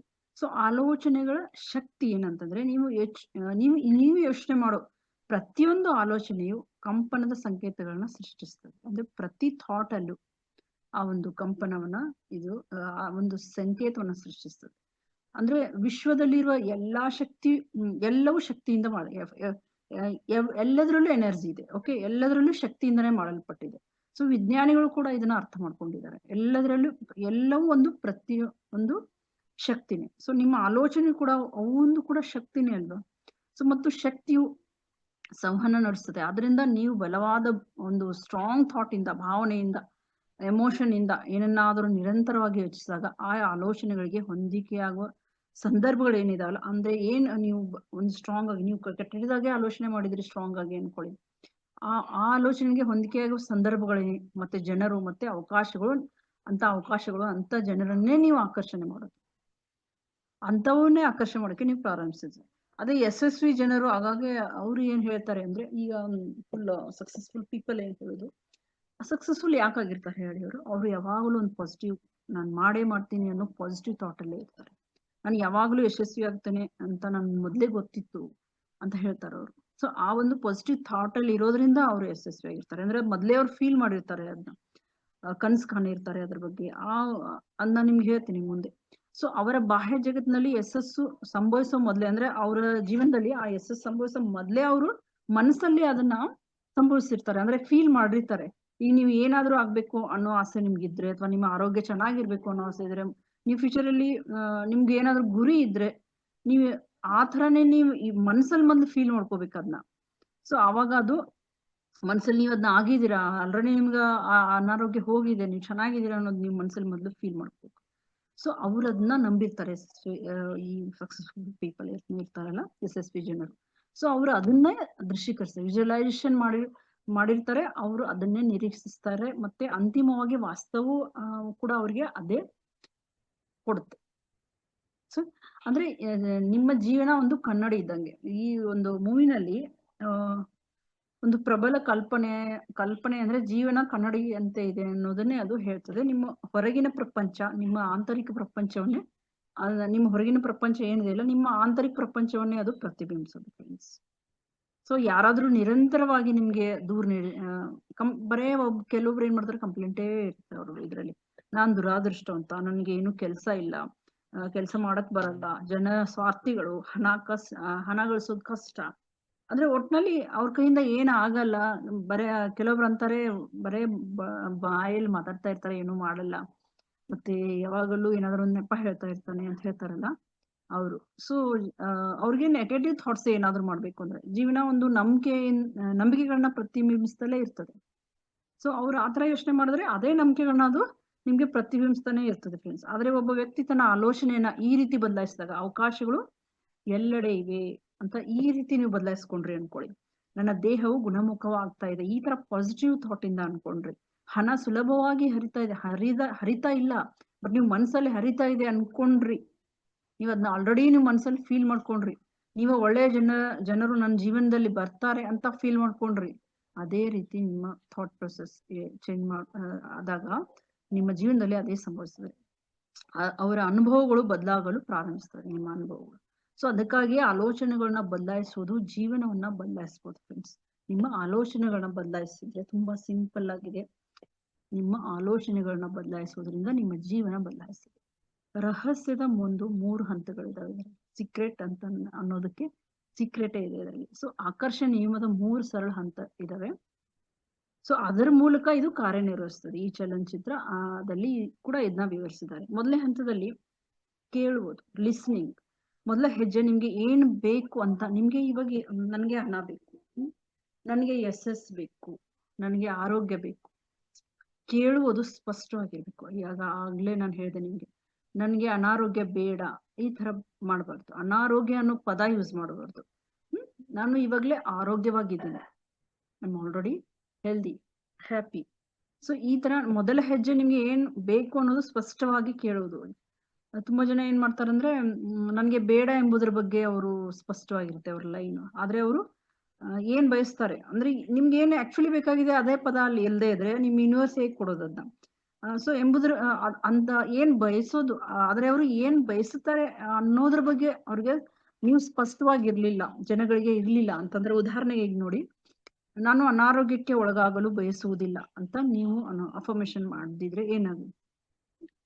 ಆತರ ಹೇಳಿದ್ರೆ ರಾಂಗ್ ಅಫರ್ಮೇಶನ್ ಆಗುತ್ತೆ ಫ್ರೆಂಡ್ಸ್. ಅದ್ರ ಬದಲಾಗಿ ನೀವೇನ್ ಹೇಳ್ಬೇಕು ಹೇಳಿ, ನನಗೆ ರೋಮಾಂಚಕ ಆರೋಗ್ಯ ಬೇಕು, ನನಗೆ ಸಾಲ ಬೇಡ ಅಂತ ಅನ್ಬಾರ್ದು ನೀವು. ಅದನ್ನ ಹೇಳೋ ಬದಲಾಗಿ ನಾನು ಆರ್ಥಿಕವಾಗಿ ಸಮೃದ್ಧನಾಗಿದ್ದೇನೆ ಅಂತನ ಹೇಳ್ಬೇಕು. ನಾನು ಆರ್ಥಿಕವಾಗಿ ಸಮೃದ್ಧನಾಗಿದ್ದೇನೆ ಅಂತ ಹೇಳ್ಬೇಕು ನೀವು ಸ್ಪಷ್ಟ. ಅಂದ್ರೆ ನಿಮ್ಗೆ ಈಗ ಸಾಲ ಬೇಡ, ಸಿಂಪಲ್ ಅರ್ಥ ಮಾಡ್ಕೊಳ್ಳಿ. ನೀವು ಸಾಲ ಬೇಡ ಅಂದ್ರೆ ನಿಮ್ದೇನು ಗುರಿ ಏನ್ ನಿಮ್ದು? ಆರ್ಥಿಕವಾಗಿ ನೀವು ಸಾಲ ತಗೊಂಡಿದ್ದಕ್ಕೆ ನೀವು ಆರ್ಥಿಕವಾಗಿ ಸಮೃದ್ಧ ಆಗೋಕೆ, ಅಥವಾ ನಿಮ್ಗೆ ಒಂದು ಹಣದ ಅವಶ್ಯಕತೆ ಇರೋದಕ್ಕೆ ತಗೊಂಡಿರ್ತೀರಲ್ವಾ. ಸೊ ನೀವು ಹೆಂಗ್ ಬೇಕಾಗಿರುತ್ತೆ, ಹೇಗೆ ಇರ್ಬೇಕಾಗಿರುತ್ತೆ ಆಕ್ಚುಲಿ. ಆರ್ಥಿಕವಾಗಿ ಸಮೃದ್ಧ ಆಗಿದ್ರೆ ನೀವ್ ಯಾಕೆ ಬೇರೆಯವ್ರ ಹತ್ರ ಸಾಲ ತಗೊಂತೀರಿ? ಸೊ ನಿಮ್ಗೆ ಹೇಗ್ ಇರ್ಬೇಕಾಗಿದೆ ಆಕ್ಚುಲಿ, ನಾನು ಆರ್ಥಿಕವಾಗಿ ಸಮೃದ್ಧನಾಗಿದ್ದೇನೆ ಆಲ್ರೆಡಿ ಅಂತ ನೀವು ಅಫರ್ಮೇಶನ್ ಮಾಡ್ಬೇಕು. ಆ ತರ ಹೇಳಿದಾಗ ನೀವು ಸ್ಪಷ್ಟವಾಗಿ ನಾನು ಆರ್ಥಿಕವಾಗಿ ಸಮೃದ್ಧನಾಗಿದ್ದೀನಿ ಅನ್ನೋ ಪದನ ಇಸ್ಬೇಕು. ನೀವು ಸ್ಪಷ್ಟವಾಗಿ ಕೇಳಿದಾಗ ಏನಾಗುತ್ತೆ, ನೀವು ವಿಶ್ವಕ್ಕೆ ಸಂಕೇತಗಳನ್ನ ಕಳಿಸಿದ್ರಿ ಅಂತ. ಸ್ಪಷ್ಟತೆ ಇಲ್ಲಿ ಬಹಳ ಮುಖ್ಯ. ಓಕೆ, ಇನ್ನು ಎರಡನೇದು ನಂಬಿಕೆ. ಬಿಲೀಫ್ ಎರಡನೇ ಹಂತ ಅಂದ್ರೆ ನೀವು ಈಗಾಗ್ಲೇ ಸಾಧ್ಯ ಅಂತ ಅದನ್ನ ನಂಬೋದು. ಈ ಅಫರ್ಮೇಶನ್ ಮಾಡಿದ್ರೆ ಇದು ಯಾವ್ದು ಜಾದು ಅಲ್ಲ, ಮ್ಯಾಜಿಕ್ ಅಲ್ಲ, ಏನಲ್ಲ ಫ್ರೆಂಡ್ಸ್. ಇದರಲ್ಲಿ ನಂಬಿಕೆ ಮುಖ್ಯ. ಕರೆಕ್ಟ್ ಆಗಿ ಅಫರ್ಮೇಶನ್ ಇರ್ಬೇಕು. ಸೆಕೆಂಡ್ ಈಸ್ ನಿಮ್ದು ಇದು ನಂಬಿಕೆ ಅನ್ನೋದು ಸ್ಪಷ್ಟವಾಗಿರ್ಬೇಕು. ಅದನ್ನ ನಂಬಬೇಕು. ಯಾಕಂದ್ರೆ ನೀವು ಅದು ಆಲ್ರೆಡಿ ನೀವು ಸಂಶಯ ನೀವು ಅನ್ಕೋತೀರಾ, ಬಟ್ ಒಳಗ್ ಆಗುತ್ತೋ ಇಲ್ವೋ ಆ ಡೌಟ್ ಅಲ್ಲಿ ಇದ್ರೆ ಇದು ಆಗೋದೇ ಇಲ್ಲ. ಸೊ ನಂಬಿಕೆ, ಅದಕ್ಕೆ ಎರಡನೇ ಹಂತದಲ್ಲಿ ನಾವು ನಂಬಿಕೆಯನ್ನ ಸ್ಪಷ್ಟಪಡಿಸೋದು. ಎರಡನೇ ಹಂತ ಅಂದ್ರೆ ಈಗಾಗ್ಲೇ ಅದು ಸಾಧ್ಯ ಅದನ್ನ ನಂಬೋದು. ಅಲ್ಲಿಯೇ ಅನೇಕ ಜನರ ವಿಫಲ ಆಗ್ತಾರೆ. ಇದರಲ್ಲೇ ವಿಫಲ ಆಗೋದು. ಬಿಲೀಫ್ ಅಫರ್ಮೇಶನ್ ಮಾಡ್ತಾರೆ, ಇಲ್ಲ ಅಂತಲ್ಲ, ಬಟ್ ಒಳಗ್ ಅನ್ಕೊಳ್ಳೋದು ನಾನೇನೋ ಅಫರ್ಮೇಶನ್ ಮಾಡಿದ್ದೀನಿ ಬಟ್ ಆಗುತ್ತೋ ಇಲ್ಲ ತರ ನೀವು ಈ ತರ ನಂಬಿಕೆ ಇಲ್ಲದೆ ಮಾಡಿದ್ರೆ ಅದು ಅಫರ್ಮೇಶನ್ ಆಗಲ್ಲ. ಫಸ್ಟ್ನೇದು ನೀವು ಕೇಳೋದು ಸ್ಪಷ್ಟವಾಗಿರಬೇಕು. ನಾನು ಬರೇ ಯಾಕೆ ಹೇಳ್ತಾ ಇದ್ದೀನಿ ಅಂತಂದ್ರೆ ಇದು ತುಂಬಾ ನಿಮ್ಗೆ ವರ್ಕ್ ಆಗೋದು, ನಿಮ್ಮ ಲೈಫ್ ನ ಚೇಂಜ್ ಮಾಡೋ ಟಾಪಿಕ್ ಇದು.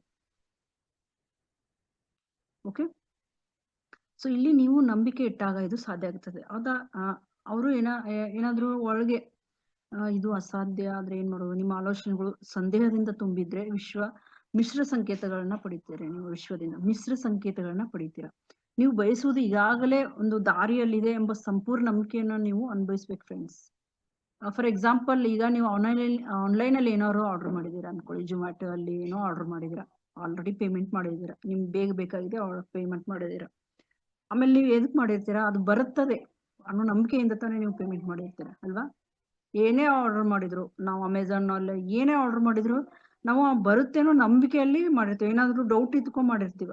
ಡೌಟ್ ಇದ್ರೆ ನಾವು ದುಡ್ಡೇ ಅಲ್ಲಿ ಕೊಡಲ್ಲ, ಕ್ಯಾಶ್ ಆನ್ ಡೆಲಿವರಿ ತಗೊಂತೀವಿ ಅಲ್ವಾ? ಅದೇ ತರ ಆರ್ಡರ್ ಮಾಡಿದ ನಂತರ ಅದು ಬರ್ತದೆ ಎಂದು ನೀವು ಪ್ರತಿಕ್ಷಣ ಚಿಂತಿಸೋದಿಲ್ಲ. ನಾವು ಸಡನ್ ಆಗಿ ಆರ್ಡರ್ ಮಾಡ್ತೀವಿ. ಒಂದು ದಾರಿಯಲ್ಲಿದೆ ಅಂತ ನಮ್ಗೆ ತಿಳಿದಿದೆ. ಅದೇ ಮನೋಭಾವನೆಯನ್ನ ನಾವು ನಮ್ಮ ಆಸೆಗಳಿಗೂ ಕೂಡ ಅನ್ವಯಿಸ್ತದೆ ಫ್ರೆಂಡ್ಸ್. ಓಕೆ, ಇದು ಬಿಲೀಫ್ ಸಿಸ್ಟಮ್. ಇದು ಮೂರನೇ ಸ್ಟೇಜು, ಸ್ವೀಕಾರ, ಅಕ್ಸೆಪ್ಟೆನ್ಸ್. ಹೆಂಗಂದ್ರೆ ಈ ಮೂರನೇ ಹಂತದಲ್ಲಿ ಸ್ವೀಕರಿಸ್ತೀವಿ. ಹೆಂಗಂದ್ರೆ ನೀವು ಬಯಸಿದ್ದನ್ನ ಈಗಾಗ್ಲೇ ಹೊಂದಿದ್ದೀರಾ ಅಂತ. ನೀವು ಏನ್ ಬಯಸಿದ್ದೀರಾ ಅದು ಆಲ್ರೆಡಿ ನಿಮ್ಮ ಹತ್ರ ಇದೆ ಅಂತ ಈ ಒಂದು ಭಾವನೆಗಳ ನೀವು ಅನುಭವಿಸ್ಬೇಕು. ಈ ಒಂದು ಭಾವನೆಯನ್ನ ಅನುಭವಿಸ್ಬೇಕು, ಕೃತಜ್ಞತೆಯನ್ನ ಅನುಭವಿಸಿ. ಓಕೆ, ಮತ್ತೆ ಸಂತೋಷವನ್ನ ಸ್ವೀಕರಿಸೋದು ಅಂತಂದ್ರೆ ಇದು ನನ್ನ ಹತ್ರ ಇವಾಗ ಆಗ್ಲೇ ಬಂದಿದೆ ಅಂತ ಸಂತೋಷನ ಪಡೋದು, ಆ ಕೃತಜ್ಞತೆಯನ್ನ ಅನುಭವಿಸೋದು, ಆ ಉತ್ಸಾಹವನ್ನ ಅನುಭವಿಸೋದು. ಆ ಭಾವನೆ ತುಂಬಾ ಶಕ್ತಿಶಾಲಿಯಾಗಿದೆ ಅಂತ ಅಂದಾಗ ನಿಮ್ಮ ಭಾವನೆಯು ನಿಮ್ಮ ವಿಶ್ವಕ್ಕೆ ಕಳಿಸೋ ಒಂದು ಸಂಕೇತ ಏನಾಗಿರ್ತದೆ, ಹೆಚ್ಚಾಗ್ತದೆ. ಅವಾಗ ನಿಮ್ಮ ಆಲೋಚನೆಗಳು, ನಿಮ್ಮ ಭಾವನೆಗಳು ಮತ್ತೆ ನಿಮ್ಮ ಬಯಕೆಯೊಂದಿಗೆ, ಅದು ನಿಮ್ಮ ಆಲೋಚನೆಗಳು ಅಂದ್ರೆ ನೀವೇನ್ ಕೇಳಿರ್ತಾರ ಆಲೋಚನೆ, ನಿಮ್ಮ ಭಾವನೆಗಳು, ನಿಮ್ಮ ಬಯಕೆಯೊಂದಿಗೆ ಎಲ್ಲವೂ ಹೊಂದಿಕೊಂಡಾಗ ಆ ಅಭಿವ್ಯಕ್ತಿ ಏನಾಗುತ್ತೆ, ಅಫರ್ಮೇಶನ್ ಮಾಡಿರ್ತೀವಲ್ಲ ಅದು ವೇಗವಾಗಿ, ಇನ್ನೂ ಫಾಸ್ಟ್ ಆಗಿ ಸಂಭವಿಸೋ ಒಂದು ಚಾನ್ಸಸ್ ವೇಗವಾಗುತ್ತೆ. ಇನ್ನು ನೆಕ್ಸ್ಟ್ ಇದು ವಿಜುವಲೈಸೇಷನ್ ಫ್ರೆಂಡ್ಸ್. ದೃಶ್ಯೀಕರಣದ ಶಕ್ತಿ. ವಿಜುವಲೈಸೇಷನ್ ಅಂದ್ರೆ ದೃಶ್ಯೀಕರಣ ಈ ಒಂದು ಮೂವಿನಲ್ಲಿ ಒಂದು ಕಲಿಸಲಾದ ಒಂದು ಅತ್ಯಂತ ಶಕ್ತಿಶಾಲಿ ಸಾಧನಗಳಲ್ಲಿ ಒಂದು ಫ್ರೆಂಡ್ಸ್. ಇದನ್ನ ಅವರು ಜೀವನದಲ್ಲಿ ನಡೆದಿರೋ ಕೆಲವು ಇಂಪಾರ್ಟೆಂಟ್ ಘಟನೆಗಳನ್ನೇ ಅವರು ಹೇಳಿದ್ದಾರೆ. ಸೊ ವಿಜುವಲೈಸೇಷನ್ ಮಾಡೋದು, ನಿಮ್ಗೆ ಅದು ಬೇಕಾಗಿದೆ ಅಂತ ನಿಮ್ಗೆ ಏನಾದ್ರೂ ನೀವು ಅಫರ್ಮೇಶನ್ ಮಾಡಿರ್ತೀರ ಅನ್ಕೊಳ್ಳ, ಅದನ್ನ ನೀವು ಆಲ್ರೆಡಿ ನಿಮ್ಮ ಇದರಲ್ಲಿ ಸಂಭವಿಸಿದೆ ಅನ್ನೋದನ್ನ ನೀವು ದೃಶ್ಯೀಕರಣ ಮಾಡ್ಬೇಕು. ಕಣ್ಮುಚ್ಚೆ ನೀವು ಆಲ್ರೆಡಿ ಅದನ್ನ ನೋಡ್ತಾ ಇದ್ದೀರಾ. ನೀವು ಆರೋಗ್ಯವಂತ ನಿಮ್ಮ ಪ್ರತಿರೂಪವನ್ನ ನೋಡ್ತಾ ಇದ್ದೀರಾ. ಅಂದ್ರೆ ನಿಮ್ಮ ಒಂದು ಡೂಪ್ಲಿಕೇಟ್ ಇದೆ ನಿಮ್ ಮುಂದೆ, ಅದನ್ನ ಆರೋಗ್ಯವಂತ ಯಾರಾದ್ರೂ XYZ ಅನ್ಕೊಳ್ಳಿ ನೋಡ್ತಾ ಇದ್ದೀರಾ. ನೀವು ಹೇಗೆ ಇರ್ಬೇಕು ಅಂತ ಅನ್ಕೊಂಡಿದ್ರೆ ಆಲ್ರೆಡಿ ನಿಮ್ ಕಣ್ಮುಂದೆ ಇದಾರೆ ಅವರು. ಆ ದೃಶ್ಯೀಕರಣ ಚಲನಚಿತ್ರ ಕಲಿಸಿದ ಒಂದು ಅತ್ಯಂತ ಶಕ್ತಿಶಾಲಿಗಳು ಒಂದಾಗಿದೆ ಆ ಮೂವಿನಲ್ಲಿ. ದೃಶ್ಯೀಕರಣ ಅಂದ್ರೆ ನಿಮ್ಮ ಅಪೇಕ್ಷಿತ ಜೀವನದ ಸ್ಪಷ್ಟ ಮಾನಸಿಕ ಚಿತ್ರವನ್ನ ರಚಿಸೋದು ಅಂತ. ಅಂದ್ರೆ ಮಾನಸಿಕವಾಗಿ ನೀವು ಅದನ್ನ ಆಲ್ರೆಡಿ ನೋಡ್ತಾ ಇರೋದು ಮಾನಸಿಕವಾಗಿ. ಸೊ ನಿಮ್ಮ ಮೆದುಳು ಏನಾಗ್ತದೆ ಅವಾಗ ನೈಜ ಅನುಭವಗಳು ಮತ್ತೆ ಎದ್ದು ಕಾಣುವ ಕಲ್ಪನೆಗಳ ಅನುಭವಗಳೇನಿದೆಯಲ್ಲ ಅದ್ರ ನಡುವೆ ಸುಲಭವಾಗಿ ವ್ಯತ್ಯಾಸವನ್ನ ತೋರಿಸೋದಿಲ್ಲ. ಸೊ ಅದರಿಂದ ನೀವು ನಿಮ್ಮ ಯಶಸ್ಸನ್ನ ಪದೇ ದೃಶ್ಯೀಕರಿಸಿದಾಗ, ಇದನ್ನ ನೀವು ಒಂದೇ ದಿನ ಮಾಡೋದಲ್ಲ, ಅವಾಗ ನೀವು ಬೆಳಿಗ್ಗೆ 2 ಟೈಮ್ ಅಫರ್ಮೇಶನ್ ಮಾಡುವಂತ ನಾನು ಅವಾಗ ಹೇಳ್ದೆ. ಸೊ ಆ ಅಫರ್ಮೇಶನ್ ಮಾಡೋ ಟೈಮಲ್ಲಿ ವಿಜುವಲೈಸೇಷನ್ ಮಾಡುವಾಗ ನೀವು ನಿಮ್ಮ ಯಶಸ್ಸನ್ನ ಪದೇ ಅದನ್ನ ವಿಜುವಲೈಸೇಷನ್ ಮಾಡೋದು, ದೃಶ್ಯೀಕರಣ ಮಾಡೋದು ಆಲ್ರೆಡಿ ನಿಮ್ ಕಣ್ಣು ಮುಂದೆ ಇದೆ ಅಂತ.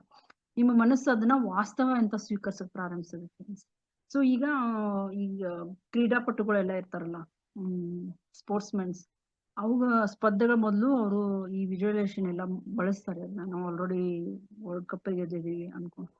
ಸೊ ಆ ವಿಜುವಲೈಸೇಷನ್ ಕರೆಕ್ಟ್ ಆದಾಗ ವ್ಯಾಪಾರ ಈ ಬಿಸ್ನೆಸ್ ಮನ್ಗಳು ಇರ್ಬೋದು, ಅವರ ಪ್ರಮುಖ ಸಾಧನೆಗಳ ಮೊದಲು ಈ ವಿಜುವಲೈಸೇಷನ್ ಅವರು ಬಳಸ್ತಾರೆ ಇವಾಗ ಇವಾಗ. ಸೊ ನೀವು ಉತ್ತಮ ಆರೋಗ್ಯವನ್ನ ಬಯಸಿದರೆ ನಿಮ್ಮನ್ನು ಶಕ್ತಿಯುತ ಮತ್ತು ಬಲಶಾಲಿ ಅಂತ ಕಲ್ಪಿಸಿಕೊಳ್ಳಿ. ನೀವು ಆರ್ಥಿಕ ಯಶಸ್ಸನ್ನ ಬಯಸಿದ್ರೆ ನಿಮ್ಮ ಗುರಿಗಳನ್ನ ಈಗಾಗಲೇ ಸಾಧಿಸಲಾಗಿದೆ. ನಿಮ್ದೇನು ಗುರಿ ಇತ್ತು, ನೀವು ಆರ್ಥಿಕವಾಗಿ ಯಶಸ್ಸಾಗಿದ್ರೆ ನೀವ್ ಏನ್ ಮಾಡೋರ್ ಇರ್ತೀರಾ, ನಿಮ್ಮ ಗುರಿ ಏನಿದೆ ನೀವು ಅದನ್ನ ಆಲ್ರೆಡಿ ಸಾಧಿಸಲಾಗಿದೆ ಅನ್ನೋದನ್ನ ಕಲ್ಪನೆ ಮಾಡ್ಕೊಳ್ಳಿ. ಸೊ ನೀವು ನಿರಂತರವಾಗಿ ದೃಶ್ಯೀಕರಿಸಿದಾಗ ನಿಮ್ಮ ಮೆದುಳು ನಿಮ್ಮ ಕ್ರಿಯೆಗಳನ್ನ ಒಂದು ಕರೆಂಟ್ ಇದಕ್ಕೆ ವಾಸ್ತವದ ಕಡೆಗೆ ತಗೊಂಡು ಹೋಗೋಕೆ ನಿರ್ದೇಶನ ಮಾಡೋಕೆ ಪ್ರಾರಂಭಿಸ್ತದೆ. So this is about visualization. So ಕೃತಜ್ಞತೆ. ಈ ನಿಮ್ಗೆ ನಾನು ಅಫರ್ಮೇಷನ್ ಮಾಡುವಾಗ ಆಲ್ರೆಡಿ ಹೇಳಿದೆ, ನೀವು ವಿಜುವಲೈಸೇಷನ್ ಮಾಡ್ಬೇಕು, ನೀವು ಸ್ಪಷ್ಟವಾಗಿ ಹೇಳ್ಬೇಕು ಅಂತ ಹೇಳಿದ್ದೆ ಆಲ್ರೆಡಿ ಹಿಂದಿನ ಕ್ಲಾಸಲ್ಲಿ. ಬಟ್ ಇಷ್ಟು ಡೀಟೇಲ್ ಆಗಿ ಅವಾಗ ಹೇಳಿರ್ಲಿಲ್ಲ. ಸೊ ನೀವು ಅದನ್ನು ಮತ್ ಪ್ಲಸ್ ಇದನ್ನು ನೀವು ಇದು ಮಾಡಿದಾಗ ನಿಮ್ಗೆ ಒಂದು ಎಕ್ಸಾಕ್ಟ್ ಅಫರ್ಮೇಷನ್ ಹೇಗೆ ಮಾಡ್ಬೇಕು ಅನ್ನೋದನ್ನ ಗೊತ್ತಾಗ್ತದೆ. ಅದರ ವಿಡಿಯೋ ನನ್ನ ಯೂಟ್ಯೂಬ್ ಚಾನಲ್ ಅಲ್ಲಿ ಇದೆ, ಹಳೆ video, law of attraction and affirmation. Okay. So next ಬಂದು ಕೃತಜ್ಞತೆ. ನೆಕ್ಸ್ಟ್ ಕೃತಜ್ಞತೆ ನಿಮ್ಮ ಜೀವನವನ್ನ ಬದಲಾಯಿಸುವ ವೇಗವಾದ ಮಾರ್ಗ.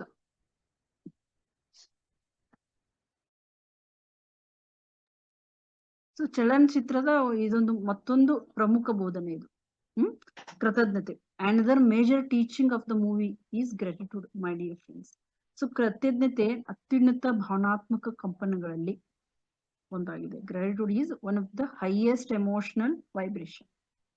ಸೊ ನೀವು ಕೃತಜ್ಞತೆಯನ್ನು ಅನುಭವಿಸಿದಾಗ ನೀವು ವಿಶ್ವಕ್ಕೆ ಹೇಳ್ತೀರಾ. ಅಂದ್ರೆ ನೀವು ಕೃತಜ್ಞತೆ is also very very very important in your life. Already ನೀವು ಕೃತಜ್ಞತರಾಗಿರ, ಅಥವಾ ನಿಮ್ಮ ಹತ್ರ ಇರೋದಕ್ಕೆ whatever you have already, ಅಥವಾ ನಿಮ್ಗೆ ಆ ವಿಜುವಲೈಸೇಷನ್ ಮಾಡಿರೋದ್ರು ಕೂಡ ಕೃತಜ್ಞತೆ ಸಲ್ಲಿಸ್ತಾ ಇದ್ರೆ ನೀವು ಕೃತಜ್ಞತೆಯನ್ನು ಅದನ್ನ ಅನುಭವಿಸಿದಾಗ ನೀವು ವಿಶ್ವಕ್ಕೆ ಹೇಳ್ತಾ ಇದ್ದೀರಿ, ನನ್ನಲ್ಲಿರುವುದನ್ನು ನಾನು ಪ್ರಶಂಸಿಸ್ತೇನೆ ಅಂತ.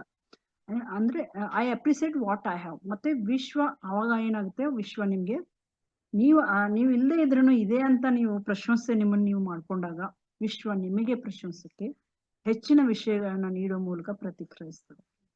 ಓಕೆ. ನೀವು ನಿರಂತರವಾಗಿ ಕಂಪ್ಲೇಂಟ್ ಮಾಡ್ತಾ ಇದ್ರೆ, ದೂರ ನೀಡ್ತಾ ಇದ್ರೆ, ಜೀವನವು ದೂರನ್ನ ನೀಡಲು ಹೆಚ್ಚಿನ ಕಾರಣಗಳನ್ನ ನಿಮ್ಗೆ ತರಕ್ ಶುರು ಮಾಡ್ತದೆ. ನೀವು ಬರೀ ಕಂಪ್ಲೇಂಟೇ ಮಾಡ್ತದೆ, ನಿಮ್ಗೆ ಯೂನಿವರ್ಸ್ ಇನ್ನೂ ಹೆಚ್ಚೆಚ್ಚು ಒಂದು ರೀಸನ್ಸ್ ಗಳನ್ನ ಕೊಡ್ತಾ ಇರ್ತದೆ, ಕಾರಣಗಳನ್ನ ಮಾಡಕ್ಕೆ. ಆ ತರ ಇದು ನೀವ್ ಯಾವಾಗ ಇರೋದು ಗ್ರಾಟಿಟ್ಯೂಡ್ ಹೇಳ್ತೀರಾ, ಅಲ್ಲ ನೋಡಿ ಅದಕ್ಕೆ ನೋಡಿ ಎಲ್ಲ ಇದ್ರು ಅವರು ಖುಷಿಯಾಗಿಲ್ಲ ನೋಡಿ ಅಂತ. ನೋಡಿ ಕೆಲವ್ರ ಹತ್ರ ಎಲ್ಲ ದುಡ್ಡು, ಜನ ಎಲ್ಲ ಇರ್ತಾರೆ, ಆದ್ರೂ ಸಂತೋಷವಾಗಿರಲ್ಲ. ಅದು ಯಾಕೆ ಅಂತಂದ್ರೆ ಅವರು ಇರೋದ್ರಲ್ಲಿ ಕೃತಜ್ಞತೆ ಆಗಿರಲ್ಲ. ಅವ್ರು ಯಾವಾಗಲೂ ಏನ್ ಅವ್ರ ಹತ್ರ ಇರಲ್ಲ, ಬೇರೆಯವ್ರನ್ನ ನೋಡಿ ಅದ್ ಕಂಪೇರ್ ಮಾಡಲ್ಲ. ಬಟ್ ಅವ್ರ ಹತ್ರ ನಿಮ್ಮ ಹತ್ರ ಇಲ್ಲದೆ ಇರೋದು ಅವ್ರ ಹತ್ರ ಇರುತ್ತೆ. ಸಾರಿ, ನಿಮ್ಮ ಹತ್ರ ಇರೋದು ಅವ್ರ ಹತ್ರ ಇಲ್ಲದೆ ಇರ್ಬೋದು. ಬಟ್ ನೀವೇನ್ ಮಾಡ್ತೀರಾ, ಅವ್ರ ಹತ್ರ ನಿಮ್ಮ ಹತ್ರ ಒಂದು ಕಮ್ಮಿ ಆದಾಗ ನೀವು ಅವ್ರಿಗೆ ನಿಮ್ಗೆ ಕಂಪೇರ್ ಮಾಡೋಕ್ ಶುರು ಮಾಡ್ತೀರಿ. ಈ ತರ ನೀವು ಕಂಪ್ಲೇಂಟೇ ಮಾಡ್ಕೊಂಡು ಹೋಗ್ತಾ ಇದ್ರೆ ನಿಮ್ಗೆ ಇನ್ನೂ ಕಂಪ್ಲೇಂಟ್ ಮಾಡೋ ಅವಕಾಶಗಳು ಜಾಸ್ತಿ ಸಿಗ್ತವೆ. ಸೊ ನಿಮ್ಗೆ ಗ್ರಾಟಿಟ್ಯೂಡ್ ಇದ್ದಾಗ ಮಾತ್ರ ಇದು ನೀವು ಒಂದು ಸಕಾರಾತ್ಮಕ ಒಂದು ಹೆಚ್ಚಿಸ್ಬೋದು. ಸಕಾರಾತ್ಮಕತೆ ಹೆಚ್ಚಿದಾಗ ನೀವ್ ಏನ್ ಅನ್ಕೊಂಡಿರ ಅದು ಆಗತ್ತೆ. ಸೊ ನಿಮ್ಮಲ್ಲಿ ಇರುವ ಯಾವ್ದನ್ನಾದ್ರೂ ಇರ್ಲಿ ಅದನ್ನ ಪ್ರಶಂಸೆ ಮಾಡ್ಬೇಕು. I appreciate what. ಮತ್ತೆ ನೀವು ವಿಶ್ವ ನಿಮಗೆ ಪ್ರಶಂಸೆಗೆ ಹೆಚ್ಚಿನ ವಿಷಯಗಳನ್ನ ನೀಡೋ ಮೂಲಕ ಅದು ಪ್ರತಿಕ್ರಿಯಿಸುತ್ತೆ. ಇನ್ನು ಇವ್ರು ಹಿಂಗೆ ಕಂಪ್ಲೇಂಟ್ ಮಾಡ್ತಾಳೆ, ಇವ್ರಿಗೆ ಇನ್ನೂ ಕೊಡೋಣ, ಇದು ಪ್ರಾಬ್ಲಮ್ಸೇ ಕೊಡೋಣ ಅನ್ಸುತ್ತೆ. ಸೊ ನಿರಂತರವಾಗಿ ನೀವು ದೂರ ನೀಡಿದ್ರೆ ಜೀವನ ನಿಮ್ಗೆ ದೂರ ನೀಡಕ್ಕೆ ಇನ್ನು ಹೆಚ್ಚಿನ ಒಂದು ಕಾರಣಗಳನ್ನ ತರ್ತಾ ಇರುತ್ತೆ. ಆದ್ರೆ ನೀವು ಪ್ರತಿದಿನ ಕೃತಜ್ಞತೆಯನ್ನ ಅಭ್ಯಾಸ ಮಾಡಿದ್ರೆ, ಗ್ರಾಟಿಟ್ಯೂಡ್ ಅಲ್ಲಿ ಗ್ರಾಟಿಟ್ಯೂಡ್ ಬಗ್ಗೆನೂ we already discuss many times. Okay. So ಆದ್ರೆ ನೀವು ಪ್ರತಿದಿನ ಕೃತಜ್ಞತೆಯನ್ನ ಅಭ್ಯಾಸ ಮಾಡಿದ್ರೆ ನೀವು ಸಕಾರಾತ್ಮಕ ಅನುಭವವನ್ನ ಆಕರ್ಷಿಸಕ್ಕೆ ಪ್ರಾರಂಭಿಸ್ತದೆ. ಪ್ರತಿದಿನ ಬೆಳಿಗ್ಗೆ ನೀವು ಕೃತಜ್ಞರಾಗಿರೋ 10 ವಿಷಯಗಳನ್ನ ಬರೆಯುವುದು ಒಂದು ಪ್ರಬಲ ಅಭ್ಯಾಸವಾಗಿದೆ. ಸ್ಟ್ರಾಂಗ್ ಇದು ಒಂದು ನಿಮ್ಗೆ ಅಭ್ಯಾಸ. ಸೊ ಕೃತಜ್ಞತೆ ನಿಮ್ಮ ಮಾನಸಿಕ ಸ್ಥಿತಿಯನ್ನ ಕೊರತೆಯಿಂದ ಸಮೃದ್ಧಿಗೆ ತಕ್ಷಣ ಬದಲಾಯಿಸ್ತದೆ ಫ್ರೆಂಡ್ಸ್. ನಿಮ್ಮ ಕೊರತೆಯಿಂದ ನಿಮ್ಮ ಸಮೃದ್ಧಿಗೆ, ನಿಮ್ಮ ಏಳಿಗೆಗೆ ಬದಲಾಯಿಸುತ್ತೆ. ಅಂದ್ರೆ ನೀವು ಯಾವುದಕ್ಕೆ ಕೃತಜ್ಞ ಆಗಿರೋ, what ever I am happy ಅಂತ ನೀವು ಇದ್ರೆ ಅದು ನಿಮ್ಗೆ ಏನು ಹೆಚ್ಚಿನದನ್ನೇ ಕೊಡ್ತಾ ಇರುತ್ತೆ ಫ್ರೆಂಡ್ಸ್. ಇದು ಕೃತಜ್ಞತೆ. ಸೊ ಪ್ರತಿದಿನ 10 ವಿಷಯಗಳನ್ನ ಬರೋದು. ನಾನು ನಿಮಗೆ ಬರೀ 3 ಬರೆಯಕ್ಕೆ ಹೇಳಿದ್ದು. ಡೈಲಿ ಕ್ಲಾಸಲ್ಲಿ ಹೇಳೋದು, ಪ್ರತಿನಿತ್ಯ ಅಭ್ಯಾಸ ಮಾಡಕ್ಕೆ ಡೈಲಿನೂ ಹೇಳ್ತಾ ಇರ್ತೀನಿ ನಾನು. ಪ್ರತಿಯೊಂದು ಕ್ಲಾಸಲ್ಲಿ ಹೇಳೋದು. ಓಕೆ, ಈ 10 ಏನ್ ಹೇಳಿಲ್ಲ, ಬರೀ 3 ಪಾಯಿಂಟ್ಸ್ ಈಸ್ ಎನಫ್ ಅಂತ ಹೇಳಿದೀನಿ. ಇನ್ನು ನಮ್ಮ ಭಾವನೆಗಳ ಪಾತ್ರ ಕೂಡ ಇದರಲ್ಲಿ ಇದೆ. ನಾವು ಯಾವ ತರ ಭಾವಿಸ್ತೀವಿ. ಆಲೋಚನೆಗಳು ಮಾತ್ರ ಸಾಕಾಗೋದಿಲ್ಲ ಫ್ರೆಂಡ್ಸ್. ನೀವು ಆಲೋಚನೆ ಸ್ಪಷ್ಟವಾಗಿರ್ಬೇಕು ಅಂತ ಹೇಳಿ ಆಲೋಚನೆ ಮಾತ್ರ ಸಾಕಾಗೋದಿಲ್ಲ. ಭಾವನೆಗಳು ಆಲೋಚನೆಗಳಿಗೆ ಶಕ್ತಿಯನ್ನು ನೀಡ್ತವೆ. ನೀವು ಮಾಡುವಾಗ ಹೇಗಿದ್ದೀರಾ, ನಿಮ್ಮ ಭಾವನೆ ಹೇಗಿದೆ, ಅದು ಕೂಡ ನಿಮ್ಮ ಆಲೋಚನೆಗೆ ಶಕ್ತಿ ನೀಡ್ತದೆ. ಸೊ ಯಾರಾದ್ರೂ ಕೇಳಿದ್ರೆ ನಾನು ಆರೋಗ್ಯವಾಗಿರಲು ಬಯಸುತ್ತೇನೆ, ಆದ್ರೆ ಒಳಗೆ ಅವರು ಭಯ ಮತ್ತು ಅನುಮಾನವನ್ನ ಅನುಭವಿಸ್ತಾ ಇರ್ತಾರೆ.